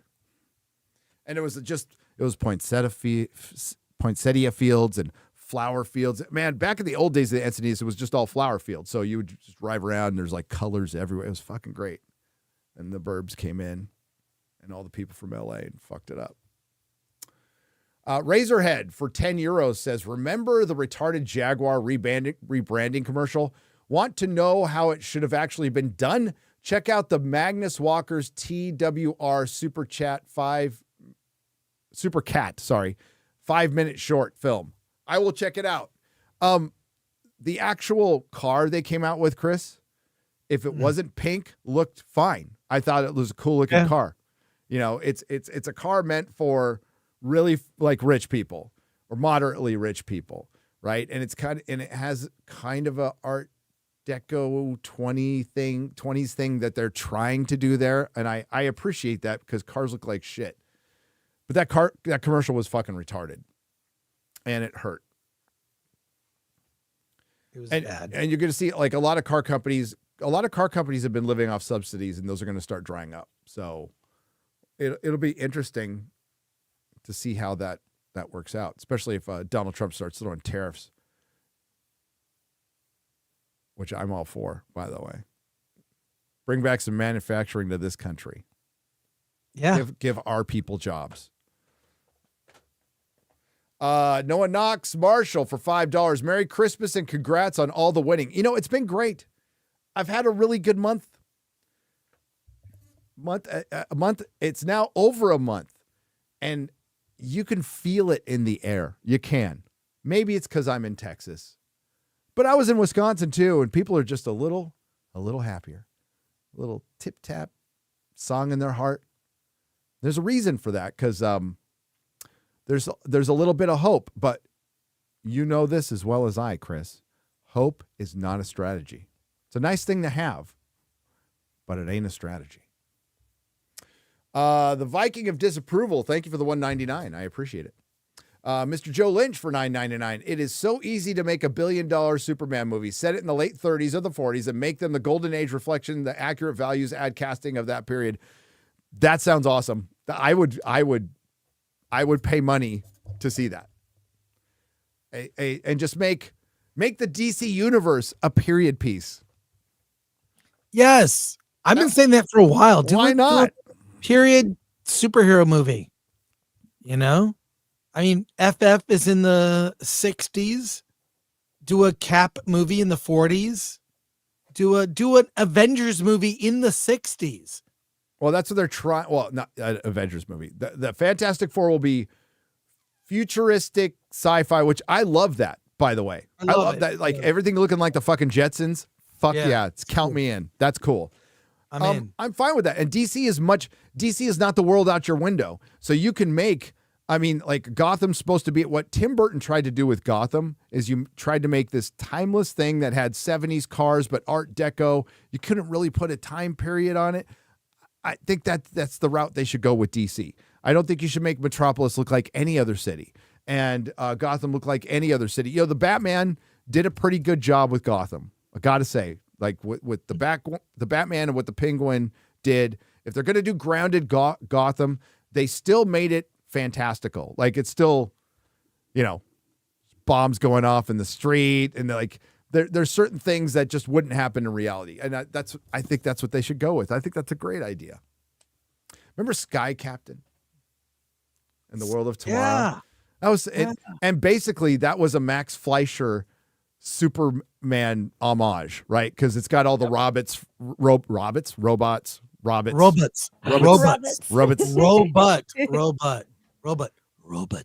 Meyer Burnett's walking around. No, I love that movie. It's just a visual thing. There's no real story. Very early green screen work. Angelina Jolie is in it. Yeah. I remember watching the guy who did that was just an effects guy. Remember? Did you ever see the panel at Comic-Con where he's talking about it? No, I never. Yeah, it came out of fucking nowhere. Guy came out of nowhere and put this thing together and got a movie made out of it. So crazy. The Darkness for $19.99. Merry Christmas to all. What is your favorite song of all time? Gary, Chris, and X-Ray go. One song? It's so hard to choose, and I've been thinking about it. I can't. I wonder if mine would be a movie soundtrack because I listen Yours to probably, those mine would be, but if you want to just, I'm going to pick a song off the top of my head that's right now is Painkiller by Judas Priest. Yeah, I can't do that. It's Painkiller by Judas Priest is the greatest metal song ever made. Period. Yeah. Just say that. That's on heavy rotation at the gym. B-Chain 315 for $2. Gore! Yes. Michael Brokey for $5 Australian. Hail, Gary. Might have missed it, but what is the meaning behind the tattoos on your arms? Hi, Chris and X-Ray Girl. Which ones? None. I have no meaning to any of my. They are just designs I liked. It's purely just art. But I know some people like to, and that's fine if you do that. Want to give meaning to your tattoo? You put your dad's name or some kind of symbol that's family or something like that. And mine is just, hey, I really like that design. Let's do it. I want to get a tattoo that says "No regrets." No regrets. No regrets. No regrets or regrets. Like I have no regret. Like I have the doc. Like this is the doctor's name in Gallifreyan right there. That's cool. Yeah. And you know. But yeah, it's just stuff I like and designs I like. No deeper meaning to them at all. But thank you. Bobby Hamner for $4.99. Gary and Chris, when you say Hollywood is dying, what does that mean for movies as a whole? How will this affect theaters and theatrical movies and releases? We say Hollywood is dying because Hollywood has been saying Hollywood has been dying. And dude, I could make, it's almost like I can make a video today, Chris, based on the 3 articles that have come out in the last week, which are including the great unwokening of Hollywood. Yeah. And there's a whole Taylor Sheridan interview where he rips woke Hollywood. And then there's Disney removing a transmission story from their little kids show. And do we applaud them for that, Chris? I guess that's the question. Is that something we applaud them for? No, it's baseline. This is there. You need to. I feel like if you work at Disney, you should have children. You should be someone who has a family in some form, because their responsibility is to children and parents.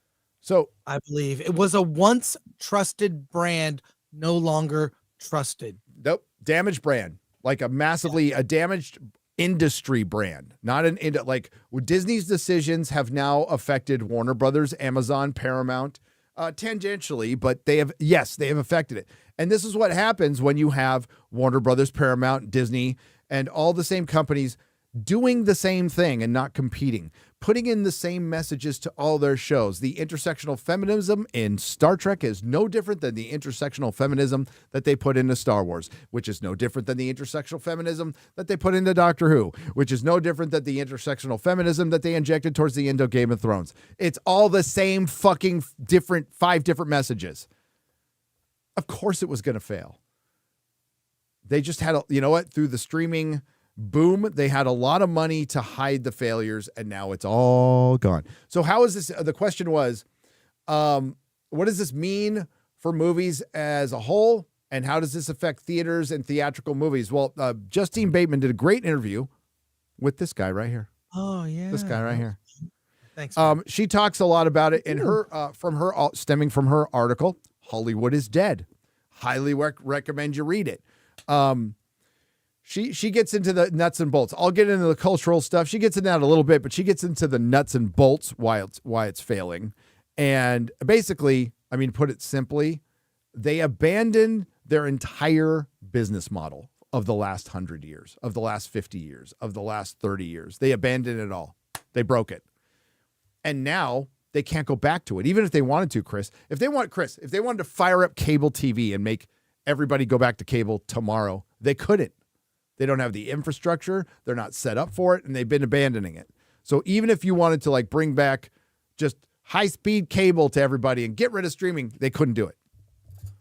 Another great article by Justine Bateman. I recommend follow her Instagram, her X, and also her Substack. Is it a Substack? Yeah. Her new article, Gary, you probably want to pay attention to, is about Hollywood box checking. Oh, maybe I can add that to the video. Yeah, I just put it in the private chat. Put it up, pull it up there, X-Ray Girl. I'll read a couple super chats before we get up. Carlos Lima. Sorry. It's all right. Carlos Lima, hail to the panel. Hey, Gary, you should try to get Esther from Piers Morgan on FNT, please. I will. She follows me on Twitter now, so I feel super special. Esther is fucking awesome. Esther should be the prime minister of the UK. Straight up. She's fucking based. Common sense.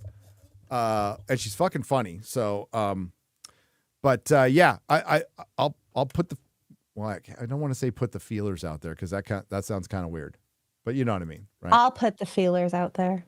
Okay, that sounds, well, the chat's way more excited about that statement. Just be real. Box checking. So Justine Bateman, the reason people started noticing her is she was, like critiquing videos on Twitter before, but I really do believe it's her Hollywood is Dead article making the rounds. Mm-hmm. Dude, mm-hmm. I had never heard of the site that was on, and it popped up on my phone. Like, it was like one day I just like opened up my phone and I saw it, and I'm like, oh, sorry about that. I didn't mean to do that. That was me. It just popped up, and I'm like, oh shit. And I ended up centering an entire video around it, but only using the headline. but I centered an entire video around it. It was that good.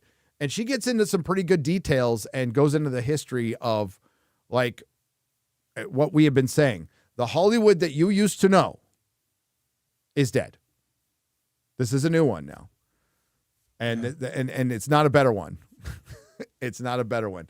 So let's read a little bit of this before we take off. Mm-hmm. Scroll down, X-Ray Girl.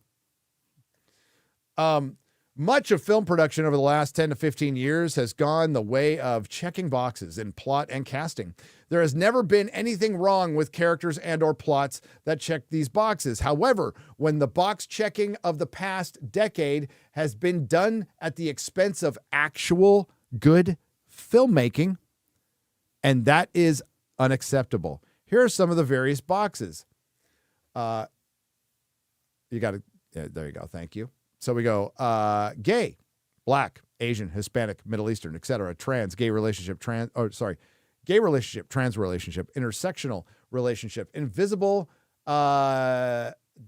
disabilities that no one can really fix, visible disabilities that they are upset about. Again, these are fine characteristics and or themes, but these films/series make three mistakes with them. Number one, they focus on the obstacles instead of the drive to triumph. Audiences don't care to watch people wallow in what the character believes is an obstacle, but viewers can relate to the universal theme of triumphing in spirit of the odds against oneself. No audience wants to watch pity parties.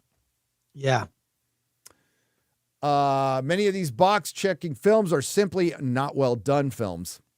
Facts. Any characters or themes are fine and the filmmaking is outstanding. This is not a mutually exclusive situation, and yet many feel that the box checking is significant enough. It's not. If you think that way, it's not. But they have thought that way to the point where the people who have been hired for check boxes now come to people like Chris and yours truly and go, you know what? It doesn't feel good to be a checked box. I took the gig. I completely regret it. And I understand. And more importantly, they go, and I understand like the damage that does. Mm. And it does damage to them personally too, for their career, by the way. And we're thinking about individual human beings here that were looked at not by you, not by Chris, not by me, not by Justine, not by X-Ray Girl, by the company that hired them as a box to check. Probably makes you feel pretty shitty. And it gives you this false sense of confidence that, oh man, I got a job really easy. Yeah, you did. And the reason you got it is shitty. And I don't blame you. I blame the person who hired you because you were just a box to check. Another mistake that has been made is championing inadequate film series because of filmmakers themselves check boxes. This does the filmmaker a disservice, cheats the audience of good films, and betrays the art form of filmmaking. You know, one day, maybe sooner than later, I can talk to the person who felt that way because I think it's really important if you heard their story. Good guy too. The focus should be on the art itself. The commitment to inclusion is implicit. If your film is outstanding, no one cares what kind of human container it came out of, or a one-legged albino Eskimo, let me start this up. A one-legged albino Eskimo with 2 gay mommies or a 67-year-old white male. It just doesn't matter. The audience doesn't care, and the result of the film doesn't care. Studio streamers, award shows, and film festivals have all been guilty over the past decade of forcing a false inclusion in an effort to insist that these institutions embrace all types of filmmakers and film themes plots. They have fallen into the DEI trap of almost dismantling the quality of the film itself in favor of the quantity of boxes the film and or filmmakers check. You can pull it down. You can read the rest. Definitely going to go over it in my next vid. So she has started something. She is the spark, and she's inside the industry. She, in fact, one of her last feature movies she made starred Olivia Munn. Oddly. So we had that connection, which was cool, but she's a badass and gives no F's, doesn't care. She is saying out loud what so many already think in the industry, but it is going to be a sea change. I will just say, I hope that they begin to normalize firing people that are objectively bad at their jobs. That's a thing that needs to happen. Yeah. Instead of being protected from being fired because of identity. And now that Hollywood is no longer protected by investor money flying in over the streaming bubble, they're going to have to fire people. I mean, there is no choice. And they have been. They've been getting rid of DEI departments. Now, are the activists going to go regroup and rename? 100%. 100%. And you know, the fight will go on. The fight will go on.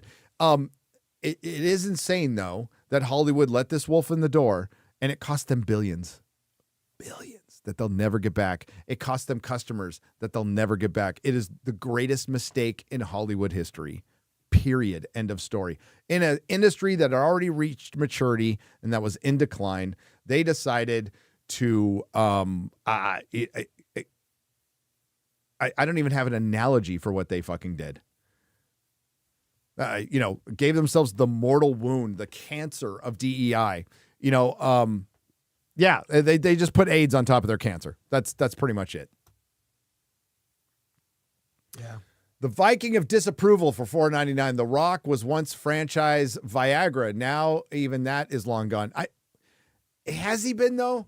I mean, Jumanji's probably the best movie I've seen him in. Yeah. I can't think. I like The Rock. I genuinely like him, but I don't go to see a movie because of him. If he's in the movie, cool. But I don't. Yeah, he doesn't put me. I don't like him. I'm sick. I think the guy's just phony. Everything about it, phony. Well, it's an act for sure. Yeah. I mean, he brings that, performer from wrestling. He brings that to what he does. And but I now like he's like a caricature of himself. He's like, yes. In wrestling, he was fine. But now it's like Rock. All of his performances play off like he's in a Credit One commercial. Okay. That's just, even when he's like fucking giving an interview, that's what it feels like. It's all fucking phony. I mean, like, oddly enough, Dave Bautista has shown he can act. He can act a little bit. A little bit. I don't think The Rock will get those kind of roles or even have the talent to do what Bautista has been willing to do. Although I don't know, Batista said some really stupid shit, and he was like dressed full on in a dress on the red carpet.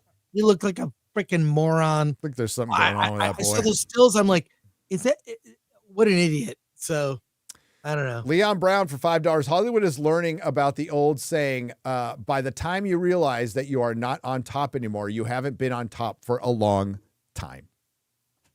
Yeah. Yep. And you know what?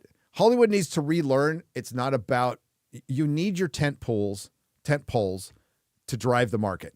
You need to have multiple tentpole films in summer and in winter to drive your entire industry, just like the comic book industry. Like it or not, if you want the comic book industry to remain an industry, Marvel and DC need to be doing well, preferably both of them. Yeah. Because they drive the market, period. Stores or not, they still drive the market, right? So you need these things. The problem is Hollywood forgot all about their minor leagues and their mid-level hits. They're just always shooting for fucking $1 billion. And like, somebody put up Police Academy. It was the anniversary of a lot of movies over the last couple of days, including yesterday, Return of the King. I saw that film but somebody put up a post about Police Academy. Police Academy. We all remember the first Police Academy. It's a fucking great movie. Cost $5 million to make. 1984 money, $5 million. And it made $150 million. That's insane. That's absolutely insane. So a movie that cost $5 million made $150 million. They need to get back to that. They need to find a way to revisit that. Get your mid hits up there that are massively profitable. And you put out a bunch of those, and that could help soften the blow too, and maybe help develop new filmmakers. But you're losing generations. People don't want to be filmmakers anymore. Filmmaker was kind of like rock star. A lot of kids wanted to be a filmmaker, a film maker. I want to study film. Now they don't. Now it's all about looks, and they need to stop casting directors and hire talented directors who have something to say and who kind of work their way up. Chris Nolan, who is, in my opinion, modern day Spielberg. He is in the zeitgeist. When you look at his last 4 movies, I'm telling you, man, I don't know. I love Nolan. So, maybe it's because I just saw Interstellar last night in a theater. I might go back again over the holiday. It was so awesome. Good. Oh, so good. I got choked up. It's that father-daughter thing. I understand why Jeremy is like, loves that movie so much. I get it. He has so many women in his life, Jeremy from Geeks and Gamers. But he did this little movie, a 16 millimeter movie called Following that was at the Slamdance Film Festival. Next year, a couple $1 million movie with Guy Pearce called Memento. Then he did a studio movie that was a low budget movie. Studio movie, right? Yep. For Warner's. They built him up the ranks, they helped groom him as a talent. And then he got his shot with Batman Begins. And, that was 2005. So they need to do that instead of, we're going to get Barry Jenkins, who is an Oscar winner for Moonlight, not a movie for children. So an unworthy Oscar winning. Yeah. So an unworthy Oscar winner. Here's the thing. I always ask people what won the best picture 2 years ago. You could probably come up with what won it a year ago. 2 years ago, what won? People never remember. Coda? Right? Huh? Was it Coda? It might have been, yeah. But they're very forgettable movies. I only remember Coda because it was forgettable. Yeah, it is. We Apple TV Plus movie. We haven't heard much about that one lately. Oh my God. The silence has been deafening. Keep going. I mean, these movies I like La La Land. La La Land that's for what it was. It reminds me of Oppenheimer LA. is the first Best Picture to like be worthy in a long fucking time in in a recent while. memory. Okay, when you think of Oscar-winning Best Picture, it's supposed to be something that will be on the AFI list of top 100 films for the rest of time. It is supposed to be the most memorable film of that year, and Harvey Weinstein fucked it up and made it a bunch of art house shit that nobody really knows or cares about, and then occasionally, you'll get your Parasite, but I mean, I can't rattle them off. I like Parasite, but it's not like I'm revisiting that movie. Like, what are the movies I revisit? And the Oppenheimer score is fantastic. Oppenheimer's worthy. It's a production worthy of Best Picture. What's going to win Best Picture this year? What's your prediction? Substance? Probably not Substance. Wicked? I don't know. Wicked, probably Wicked. I think Wicked gets nominated and wins. Yeah, I think it's mainstream enough. Honora's in there. If Honora wins, that will be weird. That I like that movie for what it is, but it's not. Dude, most of the list up for Best Picture nobody's heard of and nobody's seen. Yeah, I've seen them all. Actually, you have, but like nobody has. Like, literally. Name off what do you think be Best Pictures? I mean, Wicked, Dune Part 2. No, Dune Part 2 will not be nominated. It should be, but it won't be. Well, they do 10, so it will be.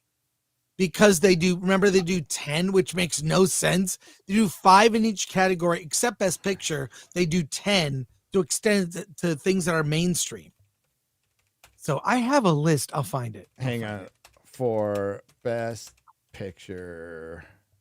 But you got to be careful. It's like my predictions are what I think will be nominated and what I think might win, not necessarily my personal favorites. So I have a list somewhere. Eligible film. It just tells me eligible, but Oscar predictions in every category. Here we go. No, I have mine. I have a list of mine. What are yours? It's on a website called Gate Crashers. Oh. Wait, where is it? Is it Gate Crashers? Gate. Sorry. I have found it. Okay.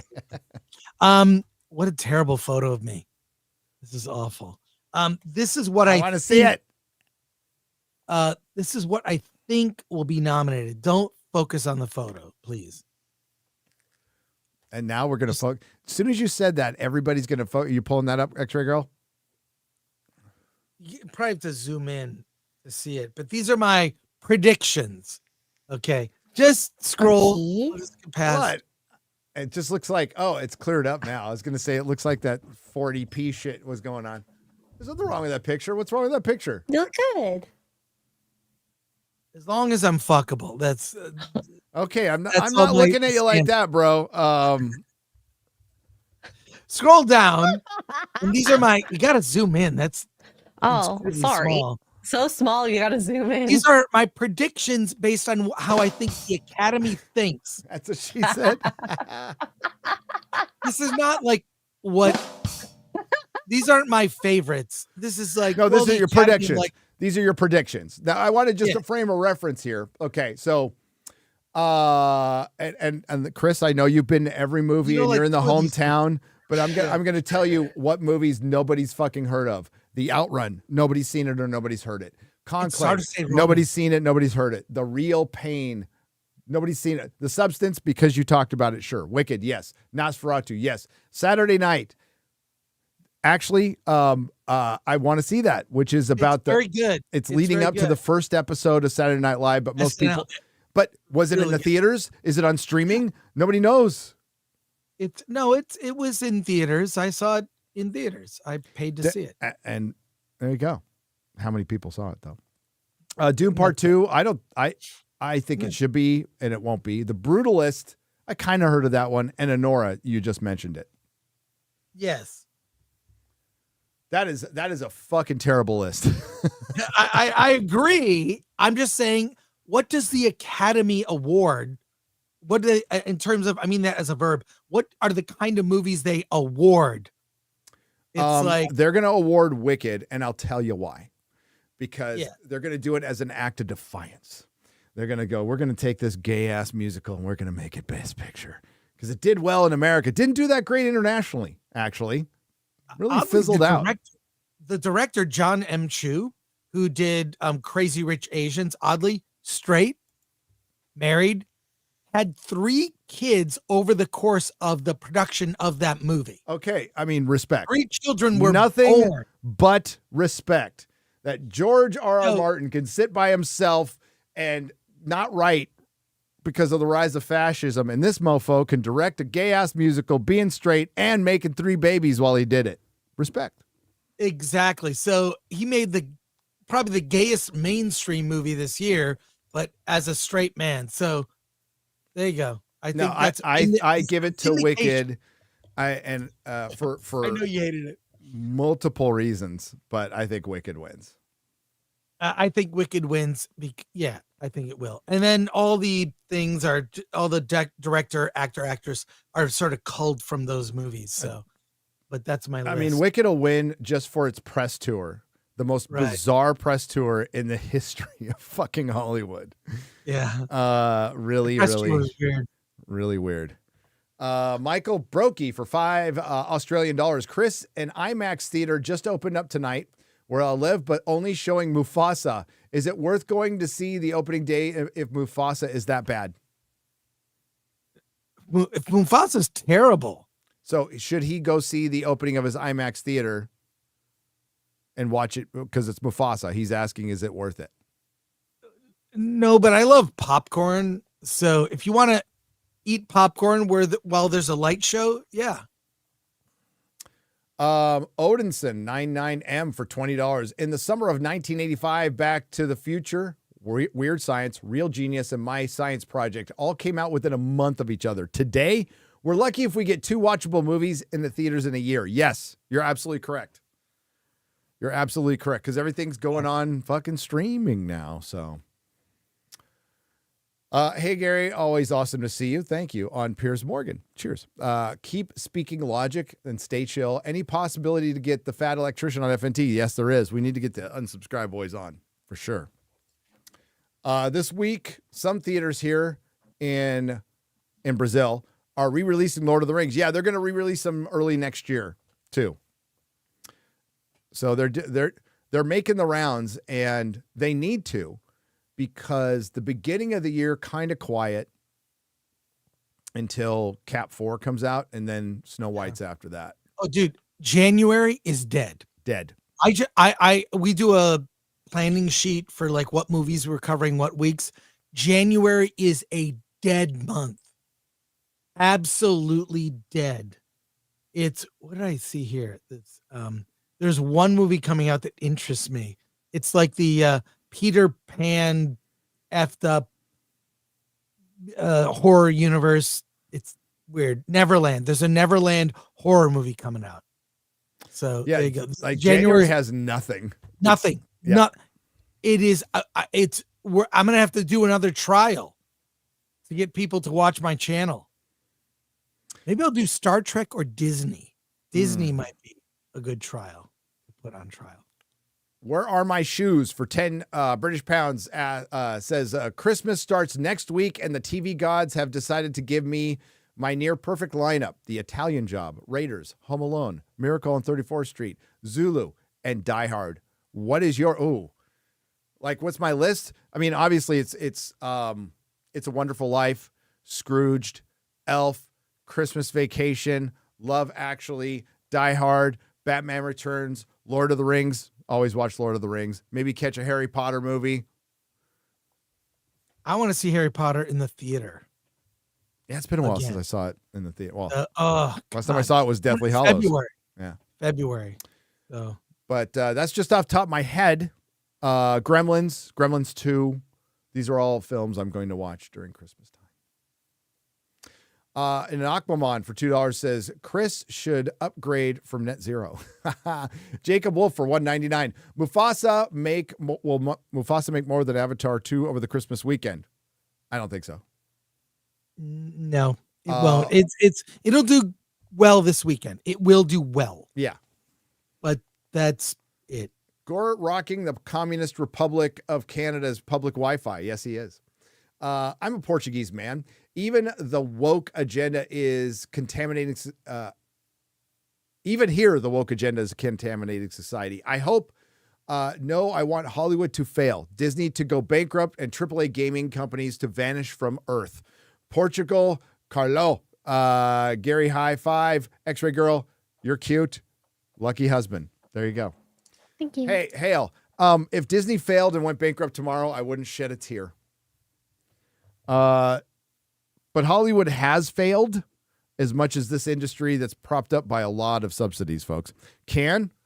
And they're going to be around. They're going to be around the same way pop music is around right now. But pop music and music are not what they were 20 years ago. They're just not. So it'll be around, but it won't. It's already reached maturity, so it'll just be around. Will it be innovating? I don't think so. R.I.P. Chris Gore. Not anytime soon, anyway. R.I.P. Chris Gore's internet. He used the free AOL disc he got in the mail back in 1995 as long as he could. Hey, that was a good run, man. That was a good run. That was a good run. It was like 30 years. I remember signing on to AOL, and that's how I found out about 9/11. Oh, shit. Signing on to AOL, it's like, what the fuck? Turn on the TV. Crazy. I woke up, turned on the news, and watched a building collapse, like almost immediately. Like I saw the building burning. Oh my God. And my first thought was terrorism. It's terrorism. Somebody just didn't fly into that. And then it collapsed. I'm like, what the fuck? And I went to work and nobody showed up at work. No customers came in. Not one. Just kind of sat there watching the news at work. Got paid for it though. Philip Butler for $1.99. Modern day Clark Kent wouldn't be a propagandist. No, he wouldn't. Albert Not a Retro for $5. Is I Married a Cyborg a documentary on X-Ray Girl's marriage? Yes. Simon Ho for 5 Canadian pesos. When Gunn announced on X Superman was cast, I recommend I commented with a photo of Dylan Mulvaney's head on Cavill's body with the Bud Light logo on his chest. That's what we thought. I need to hear Truth, Justice, and the American Way. And apparently that's going to be in the movie, according to Peter Safran. Gary, can I feel it coming in the air tonight, oh Lord? And I've been waiting for this moment for all of my life, oh Lord. Poor Phil Collins. It's getting old. Dementia. Eddie Brock, 9043 for $5.99. Chris, were you at the same Craven premiere as Grace Randolph? In her review, she complained that some people were laughing at it at the premiere. I'm in the LA area. I'm in Pasadena. She's in New York. She's in New York. No, we would never run into each other. No. But that's great that other people were laughing. Yeah, I was too. Disney's done it since Star versus the Forces of Evil. Disney's done it since Star versus the Forces of Evil, says Doggy. Royal Wee Wee for $5. Thanks to you all, I've saved so much money, and this year, saved so much money this year by avoiding bad TV shows and movies. You're welcome. Hey, all. Nathan Fillion posted a teaser for the teaser on his Insta. Looks good. We love Nathan Fillion. We do. I'll say it. Chinks and Grammars. There you go for $1.99. Here's my dono by traveling to Asia in 2 weeks. I'm traveling to Asia in 2 weeks. There you go. Thank you. At your viewpoint for 5 R's. Twisters almost revived the romantic plot line in the movies, but they just threw it out the window at the end. Not even one kiss between the protagonists. I know it was that was like the noticeable thing. Well, you know what? Did they touch heads, Chris? I can't remember at the end of Twisters if they just touch heads, which is just kiss. Yeah. There's some stupid fucking grifting intimacy coordinator who just like probably printed their own certificate and gave them themselves certification, said, instead of kissing, let's have everybody bump heads. Bump foreheads. Because once you pointed it out, Chris, I couldn't unsee it in a lot of movies, in a lot of things. Matt Guillaumet for, I just fucked that up. It's French. Sorry. For 2 Canadian pesos, Rocky 4 and 5, Christmas boxing movies? Sure. They've run Rocky marathons over Christmas and Thanksgiving, so you can say yes, whatever you want to watch.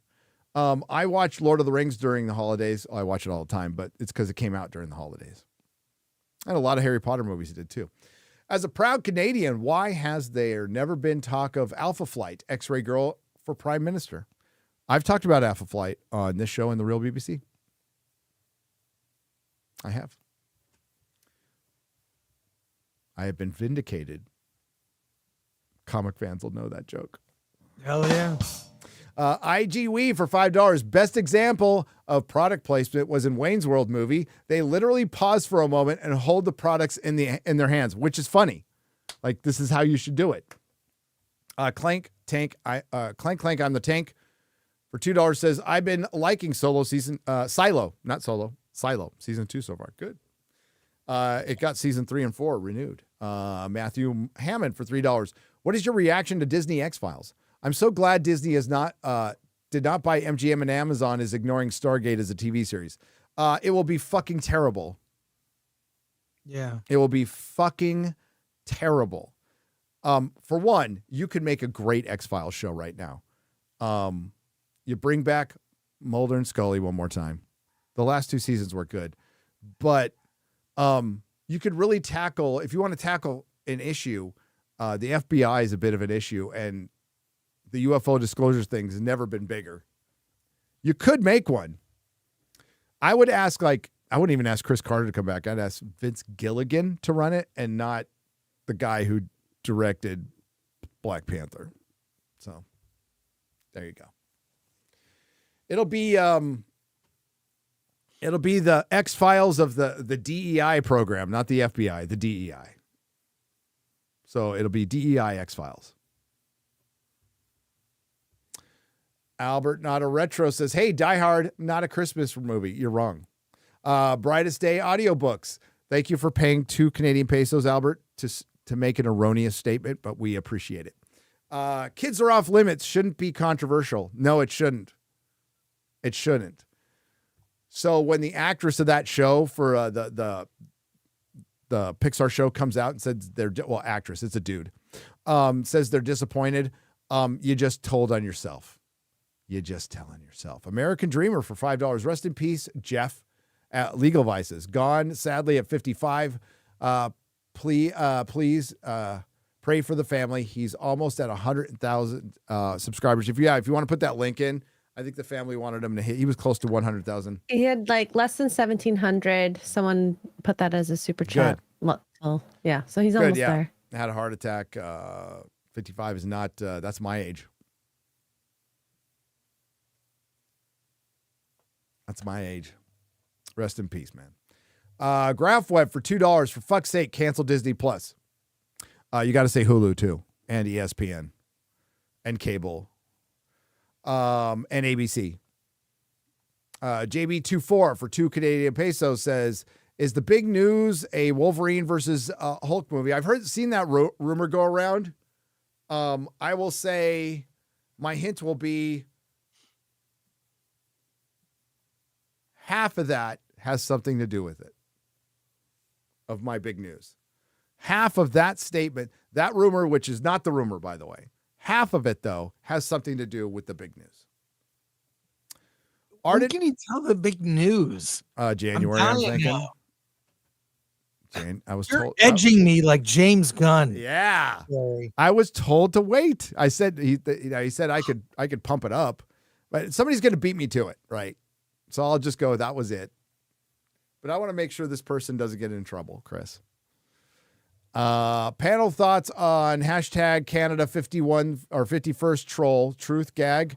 I do not want Canada to be our 51st state. I don't want to take that stupid ass tax burden and a bunch of woke Canadians into my country. Fuck no. Base Canadians, just move down. Just move. I only want it so I don't have to get a visa. Yeah. To move down there. No. That's it. No. I do not want Canada to become our 51st state. Fuck no. That's all we need is more fucking woke white women. We don't need more woke white women, please. Or woke Asian women. None of them. Any women who would fucking go, you know, Trudeau's cute. I think I'll vote for him because he's cute. That's exactly how I sounded. Thanks, Gary. Yep. You know, Satan is so cute. I think I'm going to go to his side because he's like, look at his little dimples and everything. He's so handsome. Sure, he's Satan. I can change him. I could change him.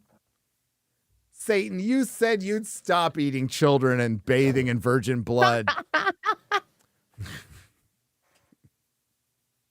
But look at those dimples. Yolanda for €5 says, my mom died on the 1st. I'm sorry.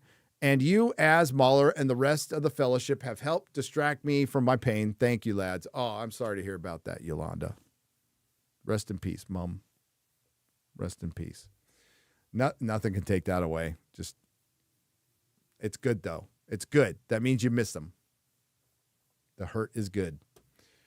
Matthew Hammond for $3. Did you see that Nissan and Honda are in talks to start a joint venture with some saying a merger? I'm not surprised. Elon predicted this like a couple of years ago. He said the big car companies are going to start like merging, and Honda and Nissan. That is a weird merger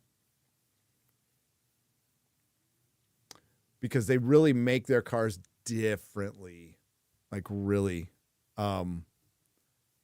like I would say Honda's more compatible with Toyota.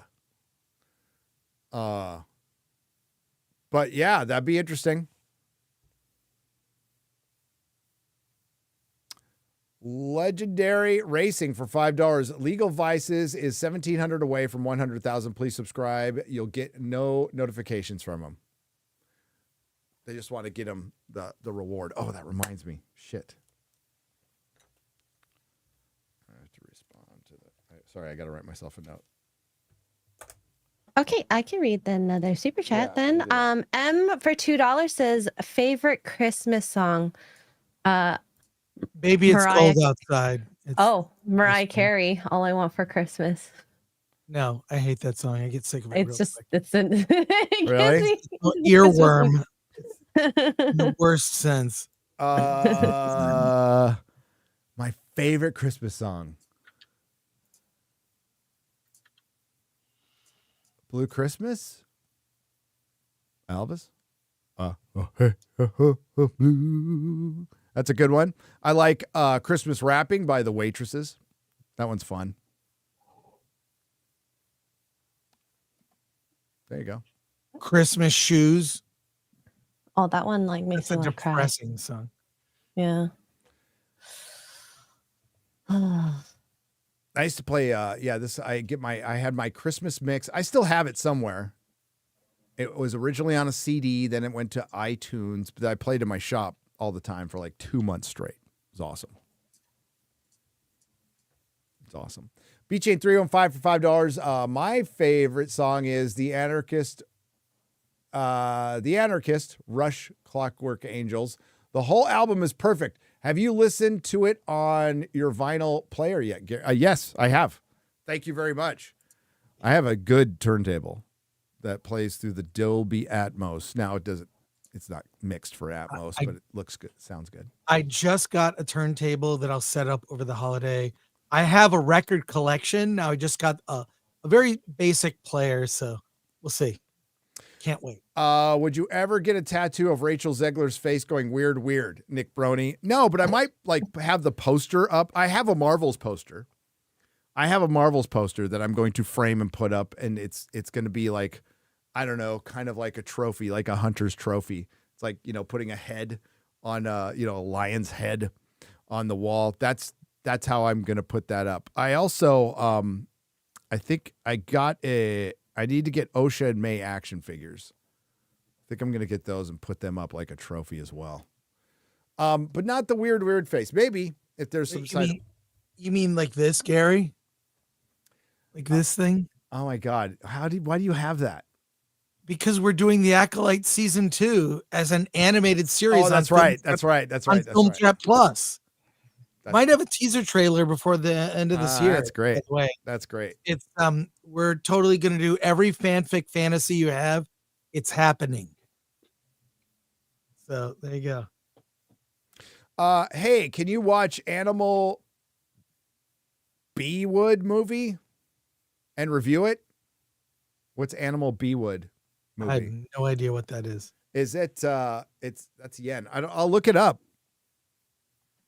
But yeah, that might be misspelling. Not sure. Clank Clank, I'm a tank for $5. Speaking of pity parties, what do you guys think of Gary Oldman's character in Slow Horses? Also check out the novel Fiends of the Eastern Front. I haven't seen Slow Horses. Many people have told me to do that, but I have not seen it yet. Hollywood tragedy legacy for lunacy. Yes. Yes. Rumor Central for $2. Hollywood lit themselves alight like Denethor. Yes, they did. Yes, they did. Albert, not a retro, $5. The Rock's best movie was The Rundown with Sean William Scott. Yeah, it was a good movie. I liked it. And he should have turned that into a franchise series, but didn't, and just turned into doing stuff like The Rock. Fat Electrician is good, but Angry Cops is awesome. Says Clank Clink, I'm the tank. I like them all.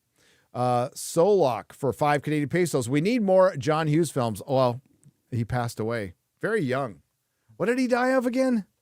Like a heart attack or something? When did John Hughes die?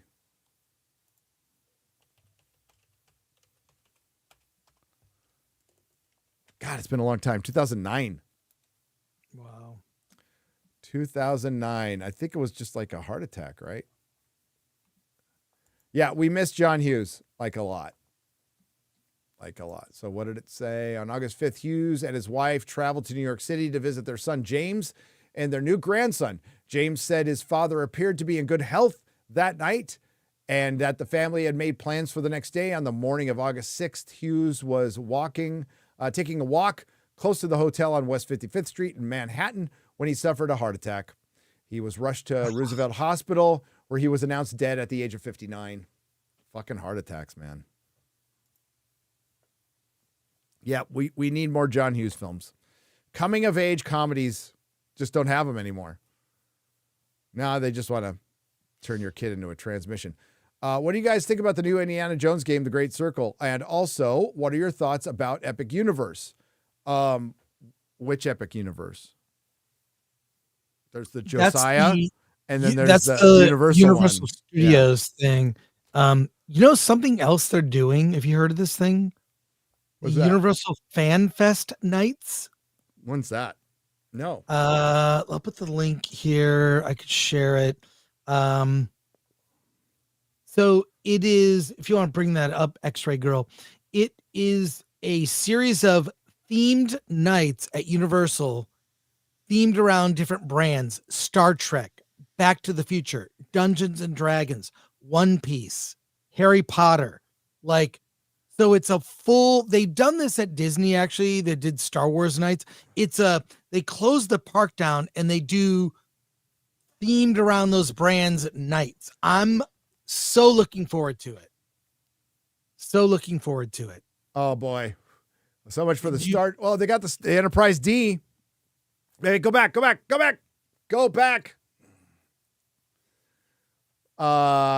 they got the Enterprise D bridge from Picard season 3. They'll have a bunch of activations, so-called. Everything they'll start. Back to the Future. Okay, now you can scroll through, by the way. They'll have themed food, themed merch, and people dressed up. It'll be, look, I want to go to, Star Trek nights at Universal. That will be fun.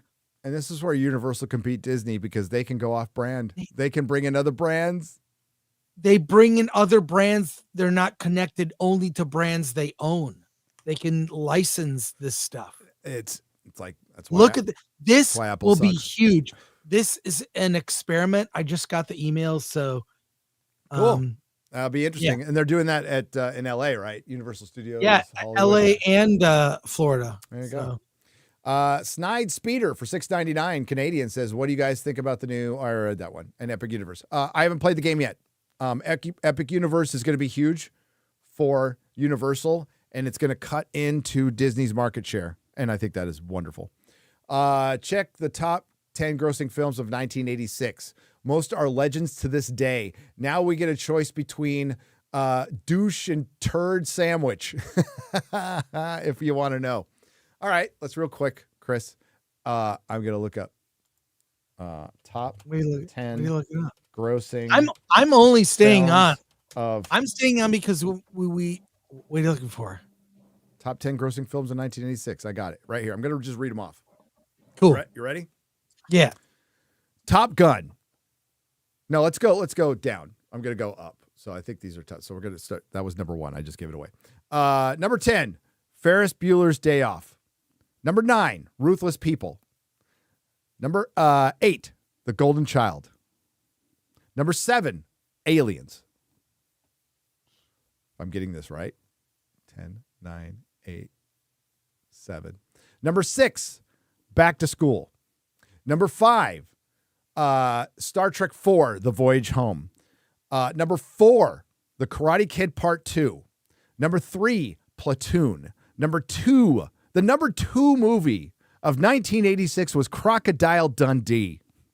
And number 1 was Top Gun. Nice. Now, you know every one of those movies, despite it being, that's 86. So it's 40 years ago, roughly 40 years ago, 40 fucking years ago. And everybody knows, like, Golden Child, not the greatest Eddie Murphy movie, but I like it. Ruthless People was a Touchstone picture. So this was Disney actually starting to make rated R content for the first time through Touchstone. And they did Ruthless People, and they did Down and Out in Beverly Hills. Ruthless People famously has it's got a good poster. It's just a screw, basically. Aliens, you think that might have been higher, but it was a rated R film at the time. Back to School with Rodney Dangerfield, fucking great movie.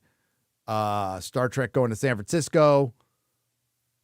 Platoon, which won Best Picture, correct? Which won Best Picture. I think Oliver Stone won Best Director. Yeah, big difference to what we have now. What are the top 10 grossing films of 2024? Let's take a look. Okay, comparatively. Kung Fu Panda 4. Godzilla X Kong, The New Empire. Twisters. Dune Part 2. Beetlejuice. Wicked. Moana 2. Despicable Me 4. Deadpool and Wolverine, essentially Deadpool 3. Inside Out 2. Let's see. All of them are sequels. Yeah. Other crazy part is the disparity between how much they made between the 10th to the 1st. It's humongous. Oh, yeah. So In and Out 2, $1.6 billion. Number 10, Kung Fu Panda 4, $193 million.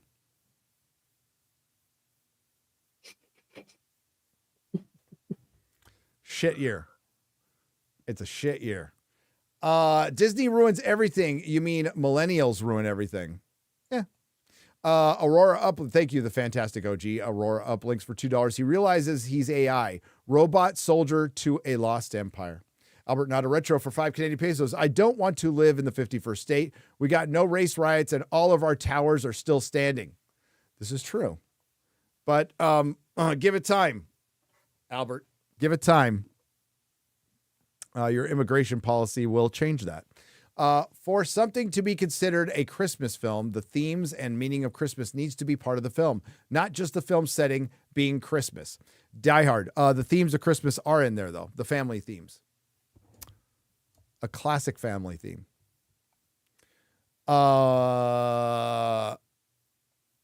Res 7 Borg for $5. My dad is in the hospital with triple bypass right now, and my friend just lost his sister yesterday, and at least he got to say goodbye. That's terrible. Oh my around the God. holidays is worse. Yeah. Yesterday was the anniversary of my dad's death. My dad died on like right before Christmas. So did mine, right after Christmas. Oh. So, yeah. Yep. The worst. The worst. Anak Maman for $2 says, can't beat Porky Pig's cover of Blue Christmas. That's pretty good. Corey Wilson for $2. Rob Halford has a Christmas album called Celestial. Of course he does.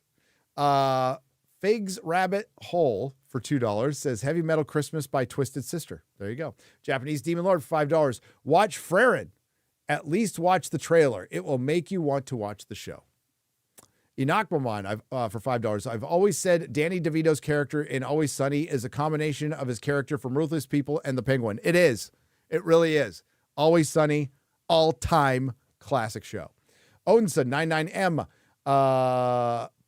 Pound for pound, 1987 is the best year for film all time. 1999 is a close second. 1987? Better than 82?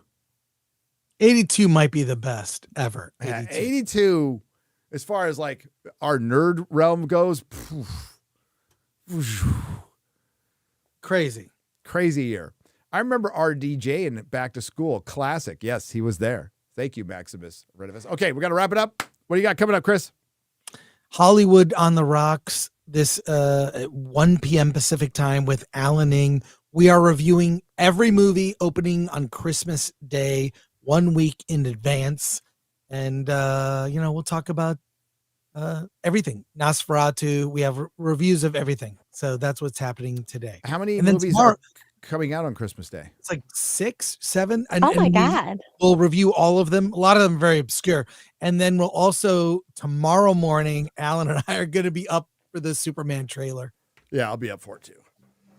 Oh, really? Will you do a stream? I'm either going to do a stream or cut a quick video. I haven't decided. Well, if you're around, hit me up. All right. Hit me up. Yeah. You up, Gore? I'll be up. I got to do Will Kane. Oh, you're going to be busy. So no, I got Will Kane, but it's later. Well, what time? 6 a.m. Pacific. Will Kane's like, what time is it? It's in the mid-afternoon. Yeah. So I should be all right. Like 11. I should be all right. I got to get up early. If I do a video, I want to do an actual quick turnaround on it. So it shouldn't be. I bet I'm going to get up earlier than I normally do. That's for sure. Look, I stay down the stream because I want to hear this Marvel news. Oh, I'll tell you right after the show. That's why I'm still here. Okay. All right. X-Ray Girl? Yes. I will take it away once you say bye. Oh, okay. What do you got you coming can find up? me everywhere. Yeah. Poor Choices tonight. There you go. At 8:30. Watch me make poor choices. Yeah. X-Ray Girl is going to do a Yuletide Christmas loop on her channel, but it's just her dancing in the kitchen. All right. For hours and hours, that's going to loop. That's pretty much the starting of her streams, right? So Christmas version. Do a Christmas themed. I remember you did that with your that was fire. with Jay. Oh, that was Jay. Jay staring and doing nothing. But yeah, that's what you should do. Make it like 12 hours. Maybe. We'll see. Okay. Yeah. Hi, Jay. He's ready for Christmas. He's ready for Happy Christmas. Christmas. Happy Christmas, Jay. We are the top 5 woke Hollywood disasters of 2024 is currently in production here at Nerdrotic. You will see it New Year's Eve. I've got a couple videos planned to come out before then. But the plan really is to just do some gaming and lots of streaming during the holidays. So and spend time with family and watch fucking. So I got to get a lot of videos done this week, like today. So we'll see how that goes. Maybe this. I think there's actually a great story to tell with the Superman trailer that's beyond the trailer itself. That I think it's getting into like how important this movie is. Like it's pretty important. And it can't just be average. So you have to shoot for the fences. So we're going to do that. I got a bunch of fun articles to possibly make a video on. So we'll see. Yeah. We got Aurora Uplinks for $2 says, did you miss my member chat or get it towards the And I don't think we read it. I read did we? Aurora's. Which one? A member message. Aurora uplinks. Yeah, Let I don't me look. see it. There's I might have missed it. I might have missed it. We'll get it next time. Yes. We'll get it next time. Yeah, if we ever miss one, you need it read, just email us, and if it's not in the square up, email us and let us know, and we'll read it on FNT or something like that. So sounds good. We'll get it read, or the next show. Sorry about that if we missed it. Aurora, you're wonderful. All right, so have fun. Go watch Film Threat later. I think is Silverback on next, or they're supposed to be starting soon. All right. I believe so. Yeah, I'm redirecting you guys to them. So yeah, so you got streams all day now. So you go to Ripper Silverback, you go to Chris at Film Threat, and then Ryan does one Wednesday evening too. So you're covered. Yeah. You're covered. Yeah. You're covered. Good. All right. All right. Catch you later. Bye, everyone.